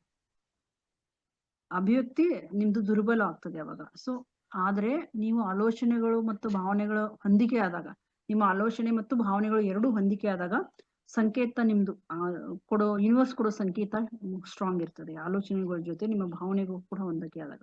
ಸೊ ಅದಕ್ಕಾಗಿ ಈ ಮೂವಿನಲ್ಲಿ ಒಳ್ಳೆಯದನ್ನ ಅನುಭವಿಸುವುದನ್ನ ಒತ್ತಿ ಹೇಳ್ತದೆ ಫ್ರೆಂಡ್ಸ್. ಒಳ್ಳೆಯದನ್ನ ಅನುಭವಿಸಿ ಅಂತ ಇದು ಒತ್ತಿ ಹೇಳಲಾಗ್ತದೆ. ಸೊ ನಿಮ್ಮ ಭಾವನಾತ್ಮಕ ಸ್ಥಿತಿ ವಿಶ್ವಕ್ಕೆ ಒಂದು ಸಂಕೇತ ಆಗಿದೆ. ನೀವು ಕೆಟ್ಟದ್ದು ಭಾವಿಸಿದ್ರೆ ಕೆಟ್ಟದಾಗ್ತದೆ, ನೀವು ಒಳ್ಳೆಯದನ್ನ ಭಾವಿಸಿದ್ರೆ ವಿಶ್ವಕ್ಕೆ ಅದು ಒಂದು ಸಂಕೇತ. ಅದೇ ರೀತಿ ನಿಮಗೆ ಆಗ್ತಾ ಇರುತ್ತೆ. ನೀವು ಒಳ್ಳೆಯ ಅನುಭವಗಳನ್ನ ಆಕರ್ಷಿಸಲು ಬಯಸಿದ್ರೆ ನೀವು ಒಳ್ಳೆಯ ಭಾವನೆಗಳನ್ನು ಕೂಡ ಬೆಳೆಸ್ಕೊಳ್ಳಿ. ಸೊ ನಕಾರಾತ್ಮಕ ಆಲೋಚನಾ ಮಾದರಿಗಳನ್ನ ತೆಗೆದು ಹಾಕೋದು ಹೇಗೆ ಹಾಗಾದ್ರೆ? ನಿಮ್ಗೆ ಆಲ್ರೆಡಿ ನಕಾರಾತ್ಮಕ ಒಂದು ಆಲೋಚನೆಗಳನ್ನ ನೀವು ಕಂಟ್ರೋಲ್ ಮಾಡಕ್ಕಾಗಲ್ಲ, ಅಥವಾ ನೀವು ಅವಾಗ ಮಾಡ್ತಾನೆ ಇರ್ತೀರಾ ಅಂತಂದ್ರೆ ಹೇಗೆ ತೆಗೆದು ಹಾಕೋದು ಅಂದ್ರೆ, ಅರ್ಥ ಮಾಡ್ಕೊಳ್ಳಿ. ನೀವು ನೇರವಾಗಿ ಕೂತ್ಕೊಳ್ಳಿ, ಮತ್ತೆ ಗಮನ ಇಲ್ಲಿ ಇರ್ಲಿ. ಅನೇಕ ಜನ ತಿಳಿದೇ ನಕಾರಾತ್ಮಕ ಮಾನಸಿಕ ಅಭ್ಯಾಸಗಳಿಂದಾಗಿ ಸಮಸ್ಯೆಗಳನ್ನ ಆಕರ್ಷಿಸ್ತಾರೆ. ಅಂದ್ರೆ ಅವ್ರಿಗೆ ಪಾಪ ಆಲ್ರೆಡಿ ಹೇಳಿದಂಗೆ ಅರಿವಿರಲ್ಲ, ಗೊತ್ತಿರಲ್ಲ. ಸೊ ನಕಾರಾತ್ಮಕ ನನ್ನ ಜೀವನದಲ್ಲಿ ಇಷ್ಟೇ ಅದೊಂದು, ಯಾಕಂದ್ರೆ ಪ್ರಾಬ್ಲಮ್ಸ್ ಏನಿದೆ ಅಲ್ಲ ಅದ್ರ ಬಗ್ಗೆನೇ ಅವರು ಮಾತಾಡ್ತಾ ಇರ್ತಾರೆ. ಎಲ್ರ ಮುಂದೆ ಹೇಳೋದು, ಎಲ್ರ ಮುಂದೆ ಹೇಳ್ಕೊಂಡ್ ತಿರುಗಾಡೋದು, ನಂಗೆ ಹಂಗಾಗಿದೆ ಹಿಂಗಾಗಿ. ಈ ಅಭ್ಯಾಸ ಅಂದ್ರೆ ಎಷ್ಟು ಹೇಳ್ತಾರೋ ಅಷ್ಟು ಸಮಸ್ಯೆಗಳನ್ನ ಆಕರ್ಷಿಕ್ ಶುರು ಮಾಡ್ತಾರೆ. ಸೊ ದೂರ ನೀಡೋದು, ದೂಷಿಸೋದು, ದ್ವೇಷಿಸೋದು, ಚಿಂತಿಸೋದು, ಟೀಕಿಸೋದು, ಜಲಸ್ಸು, ಸಮಸ್ಯೆಗಳ ಮೇಲೇನೆ ಕೇಂದ್ರೀಕರಿಸೋದು. ಸೊ ಈ ಚಲನಚಿತ್ರದಲ್ಲಿ ಜನರು ತಮ್ಮ ಆಲೋಚನೆ ಬಗ್ಗೆ ಜಾಗೃತರಾಗಲು ಇದು ಏನ್ ಮಾಡ್ತದೆ, ಪ್ರೋತ್ಸಾಹ ಮಾಡ್ತದೆ ಫ್ರೆಂಡ್ಸ್. ನಕಾರಾತ್ಮಕ ಆಲೋಚನೆ ಕಾಣಿಸಿಕೊಂಡಾಗ ನಿಮ್ಮಲ್ಲಿ ಅದನ್ನ ಸಕಾರಾತ್ಮಕ ಅದೊಂದಿಗೆ ಹೇಗೆ ಬದಲಾಯಿಸೋದು ಅನ್ನೋದನ್ನ ಇದು ಹೇಳ್ಕೊಡ್ತದೆ. ಸೊ ನೀವು ಪೂರ್ಣ ಮೂವಿ ನೋಡಿದಾಗ ನಿಮ್ಗೆ ಗೊತ್ತಾಗ್ತದೆ. ಸೊ ಇದರಲ್ಲಿ ಕೂಡ ನೀವು ಹೇಗೆ ಮಾಡ್ಬೇಕು ಅನ್ನೋದು ಕೂಡ ನಾನು ವಿವರವಾಗಿ ಹೇಳಿದ್ದೇನೆ. ಇಷ್ಟು ಮಾಡಿದ್ರು ಸಾಕು. ಬಟ್ ನೀವು ಇನ್ನೂ ಡೀಪ್ ಆಗಿ ಹೋಗ್ಬೇಕು ಅಂತಂದ್ರೆ ನೀವು ಆ ಲೆವೆಲ್ ಅಲ್ಲಿ ಅದನ್ನ ಮೂವಿ ನೋಡ್ಬೋದು. ಸೊ ಸರಳ ಬದಲಾವಣೆ ಕ್ರಮೇಣ ನಿಮ್ಮ ಕಂಪನವನ್ನ ಬದಲಾಯಿಸ್ತದೆ. ಈಗ ನೀವು ಉದಾಹರಣೆಗೆ ನಿಮ್ಮ ಜೀವನ ಕಷ್ಟ ಅಂತ ನೀವು ಯೋಚಿಸೋ ಬದಲು ನನ್ನ ಜೀವನ ಪ್ರತಿದಿನ ಸುಧಾರಿಸ್ತಾ ಇದೆ ಅಂತ ಯಾಕೆ ಯೋಚನೆ ಮಾಡಬಾರ್ದು ಅಲ್ವಾ? ನನ್ನ ಜೀವನ ಕಷ್ಟ ನೀವೇ ಯೋಚನೆ ಮಾಡ್ತೀರಾ, ಅಕ್ಕಪಕ್ಕದವ್ರಿಗೆಲ್ಲ ಹೇಳ್ತೀರಾ, ಅಥವಾ ನೀವು ಮನೇಲಿ ಇರೋರಿಗೆಲ್ಲ ಹೇಳಿದ್ರೆ ಅವರು ಅದನ್ನೇ ಅಟ್ರಾಕ್ಟ್ ಮಾಡ್ತಾ ಇರ್ತಾರೆ. ಅವ್ರ ಜೀವನದಲ್ಲಿ ಅವ್ರಿಗೂ ನಕಾರಾತ್ಮಕತೆಯನ್ನ ನೀವು ಹರಡ್ತಾ ಇರ್ತೀರಾ. ಸೊ ಅದ್ರ ಬದಲಾಗಿ ನನ್ನ ಜೀವನ ಪ್ರತಿದಿನ ಒಂದು ಕ್ರಮೇಣವಾಗಿ ಒಂದು ಸುಧಾರಿಸ್ತಾ ಇದೆ ಅಂತ ಅಂದಾಗ ನೀವು ಸರಳ ಬದಲಾವಣೆ ಏನ್ ಮಾಡ್ತಾ ಇದೆ, ಸ್ಲೋಲಿ ನಿಮ್ಮ ಕಂಪನವನ್ನ ಬದಲಾಯಿಸಕ್ ಶುರು ಮಾಡ್ತದೆ ಫ್ರೆಂಡ್ಸ್. ನೀವು ಆತರ ಯೋಚನೆ ಮಾಡಿದಾಗ, ಅಂದ್ರೆ ಸಕಾರಾತ್ಮಕವಾಗಿ ಯೋಚನೆ ಮಾಡಿದಾಗ. ಓಕೆ, ಇನ್ನು ಆರೋಗ್ಯ ಮತ್ತು ಈಗ ಆರೋಗ್ಯದ ಬಗ್ಗೆ. ಓಕೆ, ಆಲೋಚನೆಗಳು ನಿಮ್ಮ ಆರೋಗ್ಯದ ಮೇಲೆ ಹೇಗೆ ಪ್ರಭಾವ ಬೀರ್ತವೆ ಅಂತ ಈ ಚಲನಚಿತ್ರ ಹೇಗೆ ಹೇಳ್ತದೆ ಅಂತಂದ್ರೆ, ನಿಮ್ಮ ಮನಸ್ಸು ಒತ್ತಡ, ಕೋಪ ಅಥವಾ ಭಯದಿಂದ ತುಂಬಿದ್ರೆ, ನಿಮ್ಮ ಮನಸ್ಸು ಒತ್ತಡ, ಕೋಪ, ಭಯದಿಂದ ತುಂಬಿದ್ರೆ, ಅಥವಾ ಓವರ್ ಥಿಂಕಿಂಗು, ಈ ತರ ನಕಾರಾತ್ಮಕ ಆಲೋಚನೆಗಳೇ ನಿಮ್ಮಲ್ಲಿ ಇದ್ದಿದ್ರೆ ದೇಹ ಆರೋಗ್ಯಕ್ಕೆ ಹಾನಿ ಮಾಡುವ ರಾಸಾಯನಿಕ ಪ್ರತಿಕ್ರಿಯೆಗಳನ್ನ ಅನುಭವಿಸ್ತೀರ. ನಿಮ್ಮ ದೇಹವು ಆರೋಗ್ಯಕ್ಕೆ ಹಾನಿ ಮಾಡುವ ರಾಸಾಯನಿಕ ಪ್ರತಿಕ್ರಿಯೆಗಳನ್ನ ನೀವು ಅನುಭವಿಸ್ತೀರ. ಇದು ಸೈಂಟಿಫಿಕಲಿ ಕೂಡ ಇದು ಪ್ರೂವ್ ಆಗಿದೆ. ಸೊ ಆದ್ರೆ ನಿಮ್ಮ ಮನಸ್ಸು ಶಾಂತವಾಗಿ, ನಾನು ಈ ಪ್ಲಾಸಿಬೋ ಮತ್ತೆ ಬೇರೆ ಬೇರೆ ಕೆಲವೊಂದು ಹೀಲಿಂಗ್ ಟೆಕ್ನಿಕ್ಸ್ ಗಳನ್ನ ಯಾಕೆ ಯೂಸ್ ಮಾಡೋದು ಅಂತಂದ್ರೆ, ನೀವು ಯಾವಾಗ, ಮತ್ತೆ ಇನ್ನೊಂದು ನಾವು ರೀಸೆಂಟ್ ಆಗಿ ಮಾಡಿದ್ವಲ್ಲ ವೇಗಸ್ ನರ್ವಸ್ ಸಿಸ್ಟಮ್ ಬಗ್ಗೆ, ಅದನ್ನ ಯಾಕೆ ಮಾಡೋದಂದ್ರೆ, ಯಾವಾಗ ನೀವು ನಿಮ್ಮ ಮನಸ್ಸು ಶಾಂತ ಆಗುತ್ತೆ, ನಿಮ್ಮ ಮನಸ್ಸು ಶಾಂತವಾಗಿ ಸಕಾರಾತ್ಮಕವಾಗಿ ಮತ್ತೆ ಆಶಾದಾಯಕವಾಗಿದ್ದಾಗ ದೇಹ ಗುಣಪಡಿಸುವ ಪ್ರತಿಕ್ರಿಯೆಗಳನ್ನ ಸಕ್ರಿಯಗೊಳಿಸಕ್ಕೆ ಶುರು ಆಗ್ತದೆ. ಆಮೇಲೆ ಜನ ತಮ್ಮ ಮುಂದೆ ಚೇತರಿಕೆಯಲ್ಲಿ ಒಂದು ಬಲವಾಗಿ ನಂಬಿದಾಗ, ಅಂದ್ರೆ ಅವರಲ್ಲಿ ಏನೋ ಒಂದು ಆರೋಗ್ಯ ಸಮಸ್ಯೆ ಇದ್ದು ಒಂದು ಬಲವಾದ ನಂಬಿಕೆ ಇದ್ದಾಗ ಅವರು ವೇಗವಾಗಿ ಚೇತರಿಸಿಕೊಂಡು ಮುಂದೆ ಅನೇಕ ಗುಣಪಡಿಸುವ ಕಥೆಗಳು ಇದಾವೆ. ನಾನು ಹೇಳ್ತೀನಿ, ಒಂದು ಶಾರ್ಟ್ ಆಗಿ ಹೇಳ್ತೀನಿ, ಇನ್ನೊಂದು 2 ನಿಮಿಷ ಆದ್ರೆ ಇದು ಮುಗಿಯುತ್ತೆ. ಆ ಕಥೆ ಏನಂದ್ರೆ, ಒಬ್ಬ ಇರ್ತಾನೆ ಮನುಷ್ಯ, ಹಳ್ಳಿನವನು ಆಕ್ಚುಲಿ. ಹಳ್ಳಿದಿಂದ ಅವನಿಗೆ ಏನೋ ಅಷ್ಟೊಂದು ಜಮೀನು ಏನೂ ಇರಲ್ಲ. ಅವನೇನ್ ಮಾಡ್ತಾನೆ, ಸಿಟಿಗೆ ಹೋಗ್ಬಿಡ್ತಾನೆ, ಒಂದು ಮೆಟ್ರೋ ಸಿಟಿಗೆ ಹೋಗ್ಬಿಡ್ತಾನೆ. ಅಲ್ಲಿ ಅವನು ಏನೋ ಒಂದು ಕೆಲಸ, ಒಂದು 20 ವರ್ಷದೊಳಗಡೆ ಹೋಗಿರ್ತಾನೆ ಅವನು. ಅಲ್ಲಿ ಒಂದು ಕೆಲಸ ಎಲ್ಲ ಸೇರ್ಕೊಳ್ತಾನೆ. ಕೆಲಸ ಮಾಡಕ್ ಶುರು ಮಾಡಿದ್ಮೇಲೆ ಎಲ್ಲ ಕಲ್ಕೊಂತಾನೆ. ಮತ್ತೆ ಒಂದು ಬಿಗ್ ಅವಂದೇ ಆದ ಒಂದು ಇದು ಕಂಪ್ನಿನ ಓಪನ್ ಮಾಡ್ತಾನೆ. ಆಮೇಲೆ ಒಂದು 40 ವರ್ಷ 45 ವರ್ಷ ಒಳಗಡೆ ತುಂಬಾ ಹಣ, ಎಲ್ಲ ಯಶಸ್ಸು, ಜನ ಎಲ್ಲವನ್ನೂ ಗಳಿಸುತ್ತಾನೆ. ಅಂದ್ರೆ ಒಂದು ಸಕ್ಸಸ್ಫುಲ್ ಪರ್ಸನ್ ಆಗ್ಬಿಡ್ತಾನೆ. ಅದಾದ್ಮೇಲೆ ಅವನ್ಗೆ ಒಂದು ಕಾಯಿಲೆ ಬಂದ್ಬಿಡುತ್ತೆ, ಕ್ಯಾನ್ಸರ್ ಅನ್ನೋ ಕಾಯಿಲೆ. ಒಂದು 45 ವರ್ಷ 50 ವರ್ಷ ಆದ್ಮೇಲೆ. ಇದು ನಿಜವಾಗ್ಲೂ ನಡೆದಿರೋ ಘಟನೆ ಫ್ರೆಂಡ್ಸ್. ಆಮೇಲೆ ಎಷ್ಟು ವಯಸ್ಸು ಅಂತ ಎಕ್ಸಾಕ್ಟ್ ಹೇಳಕ್ಕಾಗಲ್ಲ, but this is the real fact ಇದು. ಆಮೇಲೆ ಅವ್ನ್ ಏನ್ ಮಾಡ್ತಾನೆ, ನಾನು ಇಷ್ಟೊಂದು ದುಡ್ಡು ಹಣ ಎಲ್ಲ ಗಳಿಸಿದೆ, ಕಷ್ಟಪಟ್ಟ ಬಂದೆ, ನಾನು ಆರಾಮಾಗಿರೋ ಒಂದು ಟೈಮ್ ಅಲ್ಲಿ ನನ್ಗೆ ಈ ತರ ಆಗೋಯ್ತಲ್ಲ ಅನ್ನೋ ಚಿಂತೆ ಕಾಡಕ್ ಶುರು ಆಗುತ್ತೆ ಅವನಿಗೆ. ಆಮೇಲೆ ಏನ್ ಮಾಡ್ತಾನೆ ಅವನು, ನನ್ನ ಉಳಿದ ಒಂದು ದಿನ ಏನಿದೆ ಅಲ್ಲ, my rest of my whatever, ಈಗ ಉಳಿದಿರೋ ನನ್ನ ಕೆಲವು ದಿನಗಳನ್ನ ನಾನು ಮತ್ತೆ ನನ್ನ ಹಳ್ಳಿಗೆ ಹೋಗಿ ಕಳಿಬೇಕು ಅಂತ ಅನ್ಕೊಂತಾನ. ಸೊ ಎಲ್ಲ ಕ್ಲೋಸ್ ಮಾಡಿ, ಎಲ್ಲ ದಾನ ಮಾಡಿ, ಎಷ್ಟು ಬೇಕಷ್ಟು ಇಟ್ಕೊಂಡು ಅವ್ನು ಏನ್ ಮಾಡ್ತಾನೆ, ಹಳ್ಳಿಗೆ ಹೋಗ್ಬಿಡ್ತಾನೆ. ಹಳ್ಳಿಗೆ ಹೋದ್ಮೇಲೆ ಅವನಿಗೆ ಎಲ್ರು ಅಲ್ಲಿ ಹಳೆ ಫ್ರೆಂಡ್ಸು, ಜನ ಅಕ್ಕಪಕ್ಕದವರು, ಸಂಬಂಧಿಕರು ಅವ್ನು ನೋಡಕ್ ಬರಕ್ ಶುರು ಮಾಡ್ತಾರೆ. ಇಷ್ಟು ವರ್ಷದಿಂದ ಬಂದಿದೆಯಲ್ಲ ಅಂತ ದಿನಕ್ಕೊಬ್ಬೊಬ್ರು ಬರೋನ್ನ ನೋಡಕ್ ಶುರು ಮಾಡ್ತಾರೆ. ಆಮೇಲೆ ನೋಡಕ್ ಶುರು ಮಾಡಿದಾಗ ಯಾರಾದ್ರೂ ದಿನ ಬಂದು ಬರೋರು, ಮಾತಾಡೋರು, ಹೋಗೋರು ಅವನ ಜೊತೆ. ಇದೇ ತರ 30 ವರ್ಷ ಕಳೆದ್ಬಿಡುತ್ತೆ. ಸೊ ಅವ್ನು 95 ಇಯರ್ಸ್ ಆದ್ರೂ ಅವ್ನಿಗೆ ಆರೋಗ್ಯವಾಗಿ ಅವನು ಇರ್ತಾನೆ. ಆ ಕ್ಯಾನ್ಸರ್ ಏನ್ ಬಂದಿತ್ತಲ್ಲ ಅದವನು ಎಲ್ಲಿ ಯಾವ ಜಾಗದಲ್ಲಿ ಬಂದಿದೆ ಅನ್ನೋದನ್ನೇ ಮರ್ತು ಹೋಗಿರ್ತಾನ.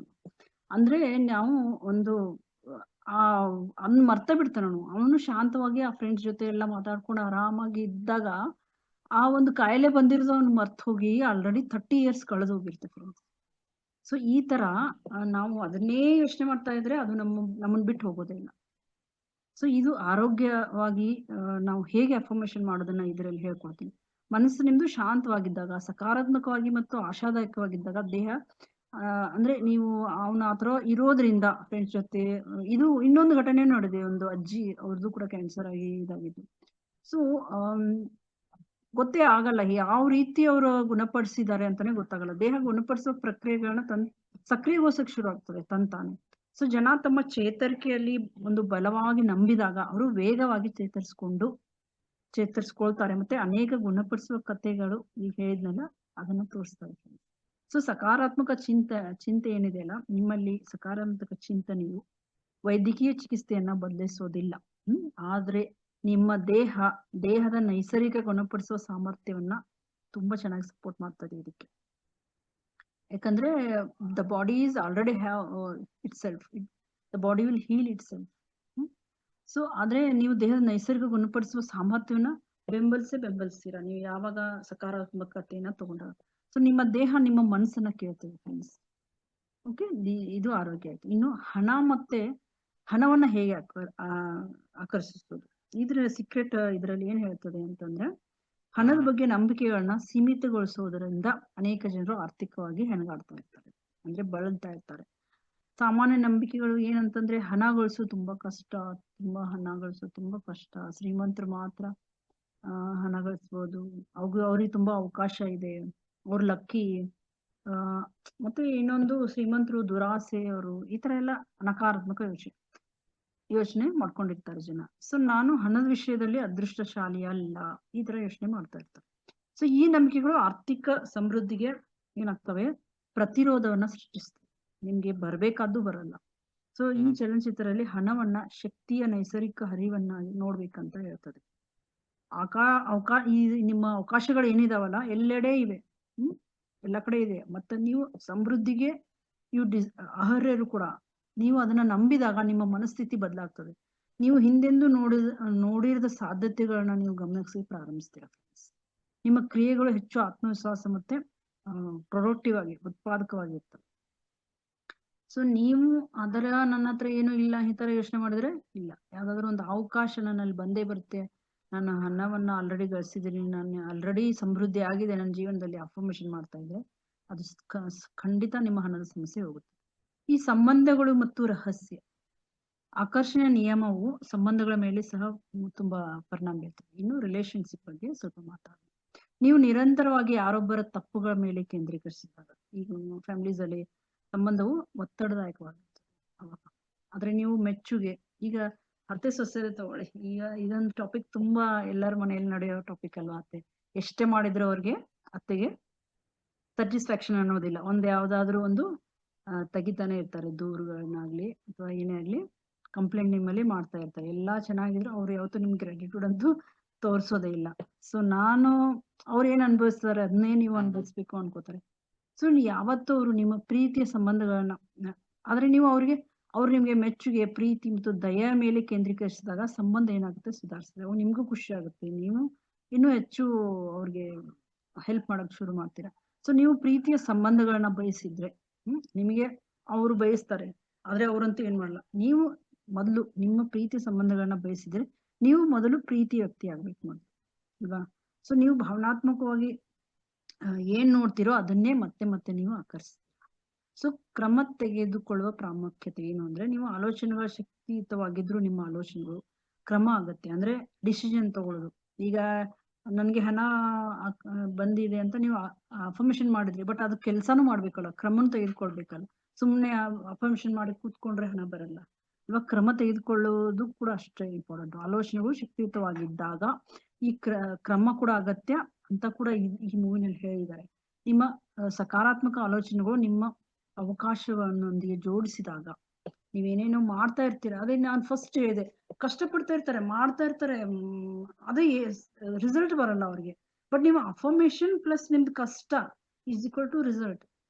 ನೀವು ಅವಾಗ ಅಫರ್ಮೇಶನ್ ಸರಿಯಾಗಿ ಮಾಡಿರಲ್ಲ, ಇವಾಗ ಅಫರ್ಮೇಶನ್ ಮಾಡ್ತೀರಾ, ಈ ಕಷ್ಟ ಪಡ್ತಾ ಇರ್ತೀರಾ, ಅದು ಪ್ಲಸ್ ಇರುತ್ತೆ, ಈಸ್ ಈಕ್ವಲ್ ಟು ನಿಮ್ಗೆ ರಿಸಲ್ಟ್ ಬರ್ತದೆ. ನಿಮ್ಮ ಸಕಾರಾತ್ಮಕ ಆಲೋಚನೆಗಳು ನಿಮ್ಮನ್ನ ಅವಕಾಶಗಳೊಂದಿಗೆ ಅವು ಜೋಡಿಸ್ತಾರೆ ಫ್ರೆಂಡ್ಸ್. ಆದ್ರೆ ಅವಕಾಶಗಳು ಕಾಣಿಸಿಕೊಂಡಾಗ ನೀವು ಕ್ರಮ ತೆಗೆದುಕೊಳ್ಬೇಕು. ನಿಮ್ಗೆ ಅವಕಾಶ ಬಂದಿರುತ್ತೆ, ನೀವು ಕ್ರಮ ತೆಗೆದುಕೊಳ್ಬೇಕು. ನೀವು ಆರೋಗ್ಯದಲ್ಲಿ ಯಶಸ್ಸನ್ನ ಬಯಸಿದ್ರೆ ನೀವು ಆರೋಗ್ಯಕರ ಅಭ್ಯಾಸಗಳನ್ನು ಸಹ ಅನುಸರಿಸಬೇಕು. ಈಗ ನೀವು ಅಫರ್ಮೇಶನ್ ನಮ್ಗೆ ಆರೋಗ್ಯ ಚೆನ್ನಾಗಿದೆ, ನನ್ನ ಪ್ರತಿರೂಪವನ್ನ ನೋಡ್ತಾ ಇದ್ದೀನಿ ಅಂತಂದ್ರೆ ಅಲ್ಲ. ನೀವು ಆರೋಗ್ಯವಾಗಿ ಇರ್ಬೇಕಾದ್ರೆ ಏನ್ ಮಾಡ್ಬೇಕು, ಅದು ಕೂಡ ಮಾಡ್ಬೇಕು. ಯಾಕಂದ್ರೆ ಎಲ್ಲ ಮಾಡ್ತಾ ಇರ್ತಾರೆ ಕೆಲವೊಬ್ರು, ಆದ್ರೆ ಅವ್ರಿಗೂ ಕೂಡ ಆರೋಗ್ಯವಾಗಿ ನನ್ಗೆ ಪ್ರಾಕ್ಟಿಕಲ್ ನಾನು ಎಲ್ಲ ಕರೆಕ್ಟ್ ಆಗಿ ಡೈಟ್ ಎಲ್ಲ ಮಾಡ್ತೀನಿ, ಎಕ್ಸರ್ಸೈಸ್ ಮಾಡ್ತೀನಿ, ಎಲ್ಲ ಮಾಡ್ತೀನಿ ಮೇಡಮ್, ನಾನು ಧ್ಯಾನವನ್ನು ಮಾಡ್ತೀನಿ, ಆದ್ರೂ ನಂದು ಯಾಕೋ ವೇಟ್ ಕಡಿಮೆ. ಅಲ್ಲಿ ಅಫರ್ಮೇಶನ್ ಕೊರತೆ ಇರುತ್ತೆ, ಅವ್ರು ಸರಿಯಾಗಿ ಅಫರ್ಮೇಶನ್ ಮಾಡಿರಲ್ಲ. ಸೊ ಈ ಅಫರ್ಮೇಶನ್ ಪ್ಲಸ್ ಅವ್ರದ್ದು ಈಗ ಏನ್ ಕಷ್ಟಪಡ ಅದು ಎರಡು ಜೋಡಿಸಿದಾಗ ಏನಾಗುತ್ತೆ, ಅವರಿಗೆ ರಿಸಲ್ಟ್ ಬರುತ್ತೆ. ಓಕೆ, ಸೊ ಆರೋಗ್ಯಕರ ಅಭ್ಯಾಸಗಳನ್ನು ಸಹ ಅನುಸರಿಸಬೇಕು. ಜೊತೆಗೆ ನಿಮ್ಮ ಆರ್ಥಿಕ ಯಶಸ್ಸನ್ನ ಬಯಸಿದ್ರೆ ನೀವು ಉತ್ಪಾದಕ ಕ್ರಮಗಳನ್ನು ಸಹ ತೆಗೆದುಕೊಳ್ಬೇಕು. ನಿಮ್ಮ ಮನಸ್ಸು ನಿಮ್ಮ ಕ್ರಿಯೆಗಳು ಮತ್ತೆ ನಿಮ್ಮ ಗುರಿಗಳೊಂದಿಗೆ ಜೋಡಿಸುವ ಮೂಲಕ ನೀವು ಆಕರ್ಷಣೆ ನಿಯಮ ಏನಿದೆ ನಿಮ್ಗೆ ಕಾರ್ಯನಿರ್ವಹಿಸ್ತದೆ, ಲಾ ಆಫ್ ಅಟ್ರಾಕ್ಷನ್. ಸೊ ನಿಮ್ಮ ಜೀವನದ ಕಥೆಯನ್ನ ಬದಲಾಯಿಸುವುದು. ಸೊ ಯಾಕಂದ್ರೆ ತುಂಬಾ ಜನ ಹಳೆ ಕಥೆಗಳನ್ನೇ ಆಧರಿಸಿ ಬದುಕ್ತಾ ಇರ್ತಾರೆ. ನಾನು ದುರಾದೃಷ್ಟವಂತ, ನನ್ನ ಕುಟುಂಬ ಯಾವಾಗಲೂ ಕಷ್ಟಪಡ್ತಾ ಇರ್ತದೆ, ನಾನು ಯಶಸ್ವಿ ಆಗಕ್ ಸಾಧ್ಯನೇ ಇಲ್ಲ, ಈ ತರ ಆಲೋಚನೆಗಳು. ಈ ಒಂದು ಸ್ಟೋರೀಸ್ ಏನಿದಾವಲ್ಲ, ಸ್ವಯಂ ಪೂರೈಸುವ ಭವಿಷ್ಯವಾಣಿಗಳು ಆಗ್ತದೆ. ನೀವೇ ಇದನ್ನ ಮಾಡ್ತಾ ಇರ್ತಾರೆ. ಸೊ ಆ ಜನ ನಿಮ್ಮ ಕಥೆಯನ್ನ ಪುನಃ ಪುನಃ ಬರೆಯಲು ಪ್ರೋತ್ಸಾಹಿಸ್ತದೆ. ಅಂದ್ರೆ ನೀವು ಆತರ ಯೋಚನೆ ಮಾಡಿದ್ರೆ ನಿಮ್ಗೆ ಅದೇ ತರ ಆಗಕ್ಕೆ ಇನ್ನೂ ಅದಕ್ಕೆ ನಿಮ್ಗೆ ಪ್ರೋತ್ಸಾಹ ಸಿಗುತ್ತೆ ಅದೇ ತರ ಬರೆಯಕ್ಕೆ. ಸೊ ಹಿಂದಿನ ಒಂದು ವೈಫಲ್ಯಗಳು ಗುರುತಿಸಿಕೊಳ್ಳೋ ಬದಲು ಹೊಸ ಗುರುತನ್ನ ರಚಿಸಿ. ಹಿಂದೆಯಿಂದ ಕಂಪ್ಲೇಂಟ್ ಮಾಡೋ ಬದಲಾಗಿ ನೀವು ಮುಂದೆ ಏನ್ ಮಾಡ್ಬೇಕು ಅದನ್ನ ನೀವು ರಚಿಸ್ತಾ ಇದ್ರೆ ಅದು ನಿಮ್ಗೆ ಈಗ ವರ್ಕ್ ಆಗ್ತಾ ಹೋಗ್ತದೆ. ಸೊ ನಾನು ಆತ್ಮವಿಶ್ವಾಸದ ವ್ಯಕ್ತಿ, ನಾನು ಆರೋಗ್ಯವಂತ ಮತ್ತು ಶಕ್ತಿಯುತ, ನಾನು ಅವಕಾಶಗಳನ್ನ ಆಕರ್ಷಿಸ್ತೇನೆ. ಕಾಲಕ್ರಮೇಣ ಈ ಒಂದು ಅಫರ್ಮೇಶನ್ ಹೊಸ ಗುರುತು ನಿಮ್ಮ ಜೀವನವನ್ನ ರೂಪಿಸಕ್ಕೆ ಪ್ರಾರಂಭಿಸ್ತದೆ ಫ್ರೆಂಡ್ಸ್. ಸೊ ಸೀಕ್ರೆಟ್ ಅಂದ್ರೆ, ರಹಸ್ಯವೆಂದ್ರೆ ಅರಿವು. ಚಲನಚಿತ್ರದ ದೊಡ್ಡ ಸಂದೇಶ ಅಂದ್ರೆ ಅರಿವು ಮೂಡಿಸೋದು ಜನಗಳಿಗೆ. ಹೆಚ್ಚಾಗಿ ಜನ ಅರಿವಿಲ್ಲದೆ ಬದುಕ್ತಾ ಇರ್ತಾರೆ ನೋಡಿ, ಅದಕ್ಕೆ ಅವ್ರ ಜೀವನದಲ್ಲಿ ಏನ್ ಮಾಡ್ಬೇಕು ಅನ್ನೋದು ಗೊತ್ತಾಗ್ತಾ ಇರಲ್ಲ, ಕಷ್ಟಪಡ್ತಾನೆ ಇರ್ತಾರೆ ಪಾಪ. ಸೊ ಅವರ ಆಲೋಚನೆಗಳು ಸ್ವಯಂಚಾಲಿತವಾಗಿ ಚಲಿಸುವಂತೆ ಮಾಡ್ತವೆ. ಆದ್ರೆ ನಿಮ್ಮ ಆಲೋಚನೆ ಬಗ್ಗೆ ನಿಮ್ಗೆ ಅರಿವು ಬಂದಾಗ ನೀವು ಶಕ್ತಿಯುತವಾದನ್ನ ಪಡಿತೀರಾ. ಸೊ ನೀವು ಅಂದ್ರೆ ಅವ್ರ ಅದೃಷ್ಟ ಬಿಡು, ಅದಕ್ಕೆ ಅವ್ರ ಜೀವನದಲ್ಲಿ ಆತರ ಆಗಿದೆ ಅನ್ನೋದು ತಪ್ಪು. ನೀವು ಪ್ರಯತ್ನ ಮಾಡಿಲ್ಲ, ನೀವು ಆತರ ಯೋಚನೆ ಮಾಡಿಲ್ಲ, ಅದಕ್ಕೆ ನಿಮ್ ಜೀವನದಲ್ಲಿ ಆಗಿರಲ್ಲ. ಸೊ ನೀವು ನಿಮ್ಗೆ ಅವಕಾಶ ಬಂದಾಗ, ನಿಮ್ಮ ಆಲೋಚನೆ ಬಗ್ಗೆ ನಿಮ್ಗೆ ಅರಿವು ಬಂದಾಗ ನೀವು ಶಕ್ತಿಯುತವಾದನ್ನೇ ಪಡಿತೀರ. ಸೊ ನೀವು ಸಂದರ್ಭಗಳ ಬಲಿಪಶು ಅಲ್ಲ, ನೀವು ಅರಿತುಕೊಳ್ತೀರ. ಇದರಲ್ಲಿ ನೀವು ನಿಮ್ಮ ವಾಸ್ತವದ ಸೃಷ್ಟಿಕರ್ತ. ನಿಮ್ಮ ಮನಸ್ಸು ನಿಮ್ಮಲ್ಲಿರುವ ಒಂದು ಅತ್ಯಂತ ಶಕ್ತಿಶಾಲಿಯಾದ ಸಾಧನ ಆಗಿದೆ ಫ್ರೆಂಡ್ಸ್. ಮನಸ್ಸೇ ಮುಖ್ಯ ಇದರಲ್ಲಿ. ಸೊ ಇದನ್ನ ಪ್ರಾಕ್ಟಿಕಲ್ ದೈನಂದಿನ ಅಭ್ಯಾಸ ಹೇಗ್ ಮಾಡ್ಬೇಕು ಅಂತಂದ್ರೆ, ಬೆಳಿಗ್ಗೆ ನೀವು ನಿಮ್ಮ ಕೆಲವೊಬ್ಬರಿಗೆ ನಾನು ಬೆಳಿಗ್ಗೆ ಅಫರ್ಮೇಶನ್ ಮಾಡೋಕ್ಕೆಲ್ಲ ಹೇಳಿದ್ದೀನಿ. ನಿಮ್ಮ ಗುರಿಗಳ ಬಗ್ಗೆ ಯೋಚಿಸಿ, ಅಥವಾ ನೀವು ಒಂದು ಬೋರ್ಡಲ್ಲಿ ಬರೆದ್ಬಿಟ್ಟು ನೀವು ನಿಮ್ಗೆ ಎದ್ದ ತಕ್ಷಣ ಅದು ಕಣ್ಣಿಗೆ ಕಾಣೋ ತರ ಅದನ್ನ ಬರೆದು ಇಡ್ಬೋದು. ನೀವು ನಿಮ್ಮ ಅಡುಗೆ ಮನೆಯಲ್ಲಿ ನೀವು ಎಲ್ಲ ಹೆಚ್ಚು ಸಮಯ ಕಳಿತೀರಾ, ಇಲ್ಲ ನಿಮ್ಗೆ ಯಾವಾಗ ಅದೇ ಕಾಣಿಸ್ತಾ ಇರ್ತೀರಾ, ಅವಾಗ ನಿಮ್ಗೆ ಅದು ನೆನಪಿಸ್ತಾ ಇರ್ತೀರ, ಅದ್ರ ಮೇಲೆ ಕೆಲಸ ಮಾಡ್ತಾ ಇರ್ತೀರ. ಸೊ ನಿಮಗೆ ಅರಿವುಗಳ ಬಗ್ಗೆ ಯೋಚಿಸಿ, ನಿಮ್ಮ ಅಪೇಕ್ಷಿತ ಜೀವನವನ್ನ ದೃಶ್ಯೀಕರಿಸಿ, ನಿಮ್ಮ ಕೃತಜ್ಞತೆಯನ್ನ ಅನುಭವಿಸಿ. ಬೆಳಿಗ್ಗೆ ಒಂದು 10 ನಿಮಿಷ ಅಫರ್ಮೇಶನ್ ಮಾಡುವಾಗ ಅದನ್ನೇ ಯೋಚನೆ ಮಾಡಿ ನೀವು ಏನ್ ಮಾಡ್ಬೇಕು ಅನ್ನೋದನ್ನ, ಮತ್ತೆ ಅದನ್ನ ಸ್ವಲ್ಪ ವಿಜುವಲೈಸೇಷನ್ ಮಾಡ್ಕೊಳ್ಳಿ. ಆಮೇಲೆ ಗ್ರಾಟಿಟ್ಯೂಡ್, ಥ್ಯಾಂಕ್ ಯು ಆಲ್ರೆಡಿ ಅದನ್ನ ನೀವು ಅನುಭವಿಸ್ತಾ ಇದ್ದೀರಾ, ಅದಕ್ಕೆ ನೀವು ಕೊಟ್ಟಿದೆ ಯೂನಿವರ್ಸ್ ಅನ್ನೋದಕ್ಕೆ ಯೂನಿವರ್ಸ್ಗೊಂದು ಥ್ಯಾಂಕ್ಸ್ ಹೇಳಿ. ಹಗಲಿನಲ್ಲಿ ಅಂದ್ರೆ ಮಧ್ಯಾಹ್ನ ಟೈಮಲ್ಲಿ ಏನ್ ಮಾಡಿ ಅಂದ್ರೆ, ನಿಮ್ಮ ಆಲೋಚನೆಗಳನ್ನ ಗಮನಿಸಿ, ನಿಮ್ಮ ನಕಾರಾತ್ಮಕ ಆಲೋಚನೆಗಳನ್ನ ಬದಲಾಯಿಸಿ. ಸ್ವಲ್ಪ ಹೊತ್ತಾದ್ಮೇಲೆ ಮತ್ತೆ ನಿಮ್ಗೆ ನಕಾರಾತ್ಮಕತೆ ಬರ್ತಾ ಇದ್ರೆ ಆ ವಿಷಯದ ಬಗ್ಗೆ, ಅವುಗಳನ್ನ ನೀವು ಆಲೋಚನೆಗಳನ್ನ ಬದಲಾಯಿಸಕ್ಕೆ ಟ್ರೈ ಮಾಡಿ. ಸೊ ಪರಿಹಾರಗಳ ಮೇಲೆ ಕೇಂದ್ರೀಕರಿಸಿ. ಸೊ ರಾತ್ರಿ ಏನ್ ಮಾಡಿ ಅಂದ್ರೆ, ಈ ಸಕಾರಾತ್ಮಕ ಅನುಭವಗಳ ಬಗ್ಗೆ ಚಿಂತಿಸಿ. ನಿಮ್ಮ ಭವಿಷ್ಯದ ಯಶಸ್ಸನ್ನ ಅಂದ್ರೆ ನಿಮ್ಮ ಫ್ಯೂಚರ್ ಅಲ್ಲಿ ಅದನ್ನ ವಿಜುವಲೈಸೇಷನ್ ಮಾಡಿ. ಸ್ಥಿರ ಅಭ್ಯಾಸ ಕ್ರಮೇಣ ನಿಮ್ಮ ಮನಸ್ಥಿತಿಯನ್ನ ಪರಿವರ್ತಿಸುತ್ತೆ. ಅಂದ್ರೆ ನೀವು ಕಾನ್ಸ್ಟಂಟ್ ಆಗಿ ಮಾಡ್ತಾ ಇದ್ರೆ ಅದು ತಂತಾನಾಗೆ ನಿಮ್ಮ ಮನಸ್ಥಿತಿಯನ್ನ ಪರಿವರ್ತಿಸುತ್ತೆ. ಸೊ ಲಾಸ್ಟ್ಲಿ ಏನ್ ಕನ್ಕ್ಲೂಷನ್ ಹೇಳ್ಬೇಕು ಅಂದ್ರೆ, ದಿ ಸೀಕ್ರೆಟ್ ಇದೆ ಅಲ್ಲ, ಇದೊಂದು ಡಾಕ್ಯುಮೆಂಟರಿ ಮೂವಿ. ಈ ಸಂದೇಶ ತುಂಬಾ ಸರಳ ಆದ್ರೆ ಆಳವಾಗಿದೆ. ಇದು ನೀವು ಶಕ್ತಿಹೀನರಲ್ಲ ಅಂತ ಅನ್ಕೋಬೇಕು. ನನ್ನ ಜೀವನದಲ್ಲಿ ಏನೋ ಆಗೇ ಇಲ್ಲ, ನೀವು ಶಕ್ತಿಹೀನರಲ್ಲ ಫ್ರೆಂಡ್ಸ್. ನೀವು ಸಂದರ್ಭಗಳಿಂದ ನಿಯಂತ್ರಿಸಲ್ಪಡಲ್ಲ. ನೀವು ನಿಮ್ಮ ಆಲೋಚನೆಗಳು, ನಿಮ್ಮ ಭಾವನೆಗಳು, ನಿಮ್ಮ ನಂಬಿಕೆಗಳು ನಿರಂತರವಾಗಿ ನಿಮ್ಮ ಜೀವನವನ್ನ ರೂಪಿಸ್ತಾ ಇದೆ ಅಂದ್ಕೊಳ್ಳಿ. ನೀವು ಶಕ್ತಿಯನ್ನ ಅರ್ಥ ಮಾಡಿಕೊಂಡಾಗ, ಮತ್ತೆ ಅದನ್ನ ಪ್ರಜ್ಞಾಪೂರ್ವಕವಾಗಿ ಕಾನ್ಶಿಯಸ್ಲಿ ನೀವು ಅದನ್ನ ಬಳಸಿದಾಗ, ನೀವು ನಿಜವಾಗಿಯೂ ನೀವು ಬಯಸುವ ಜೀವನವನ್ನ ಹೇಗ್ ಬೇಕು ಅದನ್ನ ರಚಿಸಕ್ಕೆ ಪ್ರಾರಂಭಿಸಿ. ಸೊ ಆರೋಗ್ಯ ಸುಧಾರಿಸಿದ್ರೆ ನೀವು ಸಂಬಂಧಗಳ ಬಲಗೊಳ್ತವೆ, ನಿಮ್ಮ ಅವಕಾಶಗಳು ಗೊತ್ತಾಗ್ತದೆ ಫ್ರೆಂಡ್ಸ್. ಆಮೇಲೆ ಉತ್ತಮ ಜೀವನದ ರಹಸ್ಯ ಯಾವಾಗಲೂ ನಿಮ್ಮ ಒಳಗೇನೆ ಇದೆ. ಮತ್ತೆ ಆ ರಹಸ್ಯ ಏನ್ ಹೇಳಿ, ನಿಮ್ಮ ಮನಸ್ಸಿನ ಶಕ್ತಿ. So this is all about ಇದು ಸೀಕ್ರೆಟ್ ಮೂವಿ ಅನ್ನೋದು. ಇದು ಇಂಗ್ಲಿಷ್ ಅಲ್ಲೂ ಇದೆ, ಹಿಂದಿಯಲ್ಲಿ ಇದೆ, ಕನ್ನಡದಲ್ಲಿ ಇಲ್ಲ ಇದು. ಓಕೆ, ನೀವು ಹಿಂದಿ ನೋಡ್ಬೋದು ಅಥವಾ ಇಂಗ್ಲಿಷ್ ನೋಡ್ಬೋದು. ಆ ಡಾಕ್ಯುಮೆಂಟ್ 1.5 hour ಇದೆ. ಅಂದ್ರೆ ಅದು ಯೂಟ್ಯೂಬ್ ಅಲ್ಲಿ ಹುಡುಕಿದ್ರು ಸಿಗುತ್ತೆ ನಿಮಗೆ. ಓಕೆ, ಸೊ ತುಂಬಾ ಧನ್ಯವಾದಗಳು. ಇದು ಹೇಗಿತ್ತು ಟಾಪಿಕ್ ಅನ್ನೋದನ್ನ ಹೇಳಿ, ನಿಮ್ಗೆ ಹೇಗೆ ಅನ್ಸು, ನಿಮ್ಮ ಅನುಭವವನ್ನ ಶೇರ್ ಮಾಡಿ. ಮತ್ತೆ